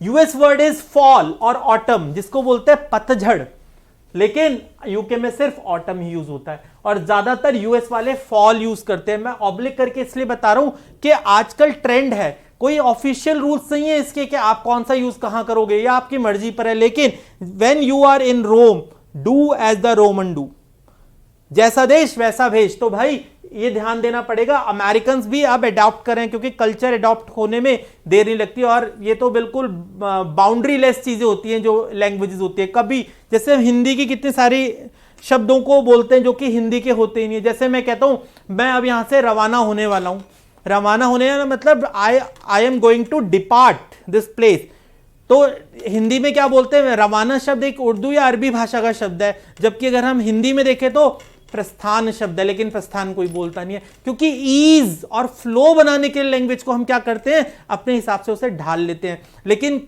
ढलते ढलते ढलते ढलते इतनी इंफीरियर स्टेज पे मत ले आओ अपनी लैंग्वेज को कि वो सुनने लायक ना रहे। एक एलएलबी का स्टूडेंट जो है उसकी लैंग्वेज बहुत ही सदी हुई होनी चाहिए, सटीक होनी चाहिए, एक्यूरेट होनी चाहिए, without any flaw. Try to make a flawless language, okay, that is why we are learning all this things. अब आगे आते हैं, यूएस के अंदर बोलते हैं फर्स्ट फ्लोर, फर्स्ट फ्लोर, जबकि यूके में क्या बोला जाता है, ग्राउंड फ्लोर। देखो फर्क है ना। आगे बढ़ते हैं, यूएस में बोला जाता है फ्लैश लाइट, और हमारे यहां क्या बोलते हैं, और यूके में क्या बोलते हैं, torch. There is a slight difference between both of them. US में बोला जाता है फ्राइज, यूके में क्या बोलते हैं, चिप्स। फर्क है ना, जिसको डीप फ्राई करते हैं दैट आर फ्राइज, लेकिन हम उसको क्या बोलते हैं, चिप्स। ठीक, आगे बढ़ते हैं। अभी कोई गेम खेला जाता है, वो वाला गेम कॉन्स्पिरेसी में भी गेम को यूज कर सकते हैं, ठीक है, लेकिन यहां पर हम खेल वाले गेम की बात कर रहे हैं, तो वहां पर क्या बोला जाता है उसे, गेम, जो related sports. In the same manner UK में क्या बोलते हैं, match. There is a game between India and Pakistan, there is a cricket match between India and Pakistan, but there is a match between India and Pakistan. Both are correct, but game is American and match is UK. Next is garbage man, garbage collector. ये दोनों word हैं US के, और UK का word क्या है, डस्टमैन या dustbin man. ठीक, चलिए देखिए, गार्बेज का मतलब भी कूड़ा होता है, लिटर होता है, और दूसरी तरफ यहां पर एक डस्ट का मतलब भी वो ये गंदगी से रिलेटेड है। सेम वर्ड है, लेकिन वर्ड एक होते भी मीनिंग एक होते वर्ड अलग अलग है। चलिए नेक्स्ट पर आते हैं। अब हम जो गाड़ी का हैंडल होता है जिससे हम गियर चेंज करते हैं, यूएस में बोला जाता है उसे गियर शिफ्ट। गियर शिफ्ट एक ही वर्ड है, जबकि दूसरी तरफ यूके में उसे बोलता है गियर लिवर। ओके, चलिए नेक्स्ट पर आते हैं। स्लैंग्स हैं दोनों के दोनों, ध्यान रखना। गाय एंड ब्लोक, गाय किसी भी एक ऐसे आदमी को, इंसान को बोला जाता है, ठीक है, एक कैजुअल वे के अंदर, और सेम यूके वाले उसे क्या बोलते हैं, ब्लोक। ठीक, अक्सर ये वर्ड हमें मिलेंगे पैराग्राफ्स में, इसलिए ध्यान रखिएगा। चलिए नेक्स्ट पर आते हैं। यूएस बोलता है गैस, जबकि यूके या हम लोग क्या बोलते हैं, पेट्रोल। सेम चीज है, क्योंकि petrol after the combustion petrol will convert itself into A gaseous form, तो वो उन्होंने सीधा उसको गैस से ही ले लिया, क्योंकि इंटरनल कंबक्शन इंजन में हमने देखा ना पेट्रोल जाता है तो फिर वो किस में कन्वर्ट होता है, वो कहीं गैस में कन्वर्ट होता है, इग्नाइट करते हैं और वो उसमें आग लग जाती है, तो उन्होंने रूट वर्ड ही पकड़ लिया गैस, हम अभी पेट्रोल ही बोलते हैं। जैसे बाकी कंट्रीज में भी किलोमीटर्स में नापते हैं सब चीजें, लेकिन अमेरिका में भी क्या चल रहे हैं, माइल्स चल रहे हैं। अपना अपना तरीका है सबका, ठीक है, लेकिन हमें सब वर्ड से अवेयर हो जाना है। चलिए आगे बढ़ते हैं, नेक्स्ट पर आते हैं। फ्रीवे या हाईवे यूएस में बोला जाता है, और यूके में इसे बोला जाता है मोटरवे, क्योंकि जो हाईवेज होती हैं उस पर आम आदमी जो चलता नहीं, हैवी मोटर्स ही चलती हैं, मोटर्स चलती हैं वहां पर, तो उसको हमने सीधा इंडिकेट कर दिया किससे, मोटरवे से। और जबकि उन्होंने फ्रीवे क्या बोला, क्योंकि स्पीड लिमिट खत्म हो जाती है उसकी, तो यहां पर क्या आ गया, एक यूएस का अपना कंसेप्ट आ गया। अब एक बात और ध्यान देते हैं, यहां पर दो वर्ड्स हैं मेरे पास, एक है hotel and second one is motel. What is the difference between two words? Hotel का मतलब इंसानों के रहने की जगह, a place where a passenger can stay. On the other hand motel is a place where passenger as well as their motor can stay. जैसे हमें खाना पीना मिलता है ना खाने को होटल के अंदर, मोटल के अंदर जितने हमें तो मिलेगा ही मिलेगा खाना पीना, साथ में जो हमारी गाड़ी है उसको भी खाना पीना मिलेगा, यानी उसकी सर्विसिंग, उसकी ऑयलिंग, उसको पेट्रोल चाहिए, उसको ग्रीस चाहिए, उसको ऑयल चाहिए, सब अवेलेबल होगा, ठीक, सर्विसिंग उससे हो सकती है। तो ये कंसेप्ट है बाहर के मोटल, अब तो इंडिया में भी खुलने लग गए हैं। There is a difference between motel and hotel. चलिए let's proceed further. We have word to honk. Honk का मतलब क्या होता है, हॉर्न बजाना, ठीक है, यहां पर क्या है, टू हूट, टू हॉन्क। देखिए टू हॉन्क यहां पर भी चल रहा है, यहां पर भी चल रहा है, लेकिन अमेरिकन ज्यादा टू हॉन्क यूज करते हैं और यहां पर यूके ज्यादा to hoot. Why are you hooting, why are you honking, दोनों सेम है। ओके आपने पढ़ा भी होगा, एक स्टिकर लगा होता है आजकल, डू नॉट हॉन्क, आगे एक स्पीकर बना होता है, स्पीकर के साथ उन्होंने क्या लगाया होता है, एक साइन लगाया होता है ऐसा, डू नॉट हॉन्क और डू नॉट हूट। ओके चलिए नेक्स्ट पर आते हैं। इसके बाद आते हैं हुड पर। देखिए हुड क्या होता है, हुड होता है एक सांप के फन को हुड बोला जाता है ऐसा देखने में। अब यहां पर क्या है, एक वर्ड है हुड, कार का हुड, जो कार का आगे का हिस्सा हम खोल देते हैं उसे क्या बोलते हैं, हम बोलते हैं bonnet, but American will call it hood, ठीक है, स्लाइट डिफरेंस है इसमें बिल्कुल थोड़ा सा। चलिए आगे बढ़ते हैं, ये बहुत इंटरेस्टिंग है थोड़ा सा टॉपिक, जरा देखें, ये 4 वर्ड्स हैं, इस पे जरा ध्यान दीजिएगा। देखिए एक वर्ड है जेलो, यूएस बोलता है इसे जेलो। 5 मिनट्स खत्म बिल्कुल दोस्त, 7 बजे तक तो है। अच्छा, US word is jello, UK is jelly. जो हम जेली बोलते हैं अमेरिका में उसे जेलो बोलते हैं, और जो यूके में जेली होती है उसे यूएस में क्या बोला जाता है, जेली, और जबकि वो जेली क्या होती है, जैम होती है। देखिए आपस में कैसे वर्ड आपस में मिक्सअप हो रखे हैं, कोई फर्क नहीं पड़ेगा ज्यादा, लेकिन हमारे एग्जाम में फर्क पड़ सकता है, आम आदमी के लिए कोई फर्क नहीं है, जेली बोल दे आप जेलोस बोल दो, लेकिन डिफरेंस कितना आप खुद देख सकते हैं। आगे बढ़ते हैं, यूएस से बोल जाता है कैरोसिन, मिट्टी का तेल, अमेरिका में मिट्टी का तेल कैरोसिन बोला जाता है, तो यूके में क्या बोला जाता है, पैराफिन, ठीक। आगे बढ़ते हैं, बहुत अच्छा वर्ड है यूएस में laundromat. Laundromat means a place where you can give your clothes in order to clean them with machines। और हमारे यहां क्या बोला जाता है, लॉन्ड्री जिसे बोलते हैं, लॉन्ड्रेट, टी साइलेंट नहीं है इसमें, लॉन्ड्रेट, लॉन्ड्री वर्ड नहीं होता, launderette word is correct word. तो laundromat is US word and UK का है लॉन्ड्रेट। नेक्स्ट पर आते हैं, यूएस में बोलते हैं लाइन, यूके में इसी चीज को क्या बोला जाता है, क्यू। ओके यूएस में मेल भेजी जाती है और यूके में पोस्ट। जैसे हम भेजते हैं एसएमएस, वो भेजते हैं टेक्स्ट, अमेरिकन टेक्स्ट बोलते हैं और ब्रिटिशर्स एसएमएस बोलते हैं, लेकिन दोनों ही में से कोई भी यूज कर लो आप, ये बात एक ही है। चलिए आगे बढ़ते हैं, नेक्स्ट पर आते हैं, मोटर होम और कैरावैन, मोटर होम आपने देखा होगा, ऐसी मोटर जिसके अंदर पूरा घर होता है, सब चीजें होती है, फैसिलिटीज, और उस चीज को, और वो एक व्हीकल पर होता है, उसे हम मूव कर सकते हैं।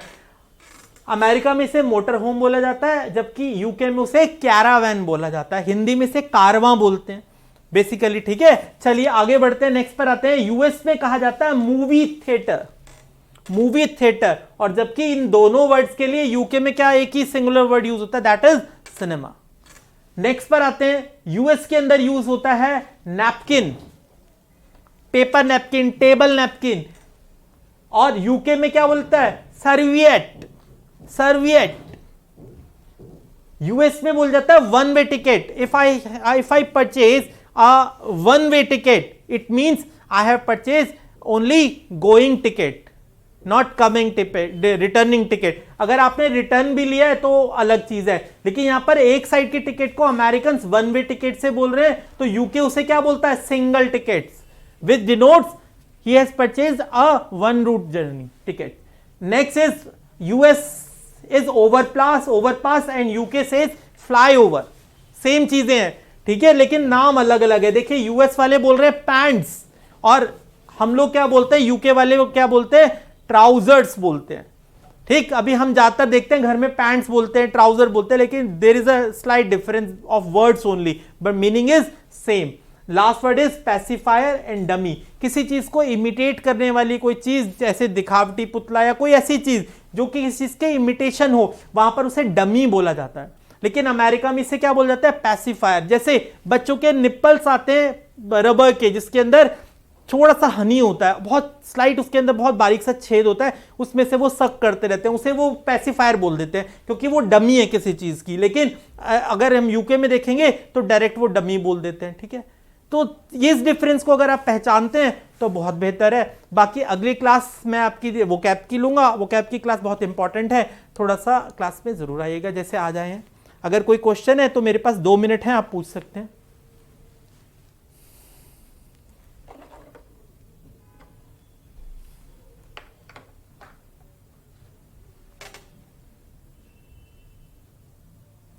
कृषा मुदगल लाइक,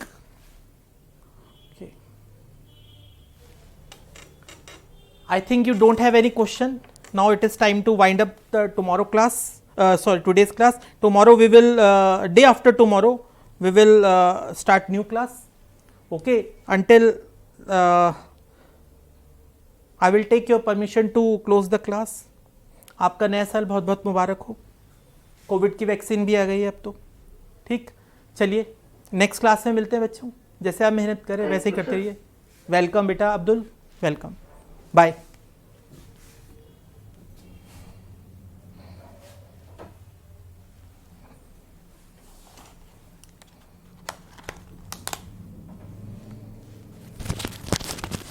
सर आपकी क्लास क्या सब्जेक्ट लेंगे सर? अरे वाह सर, क्या बात, अरे सर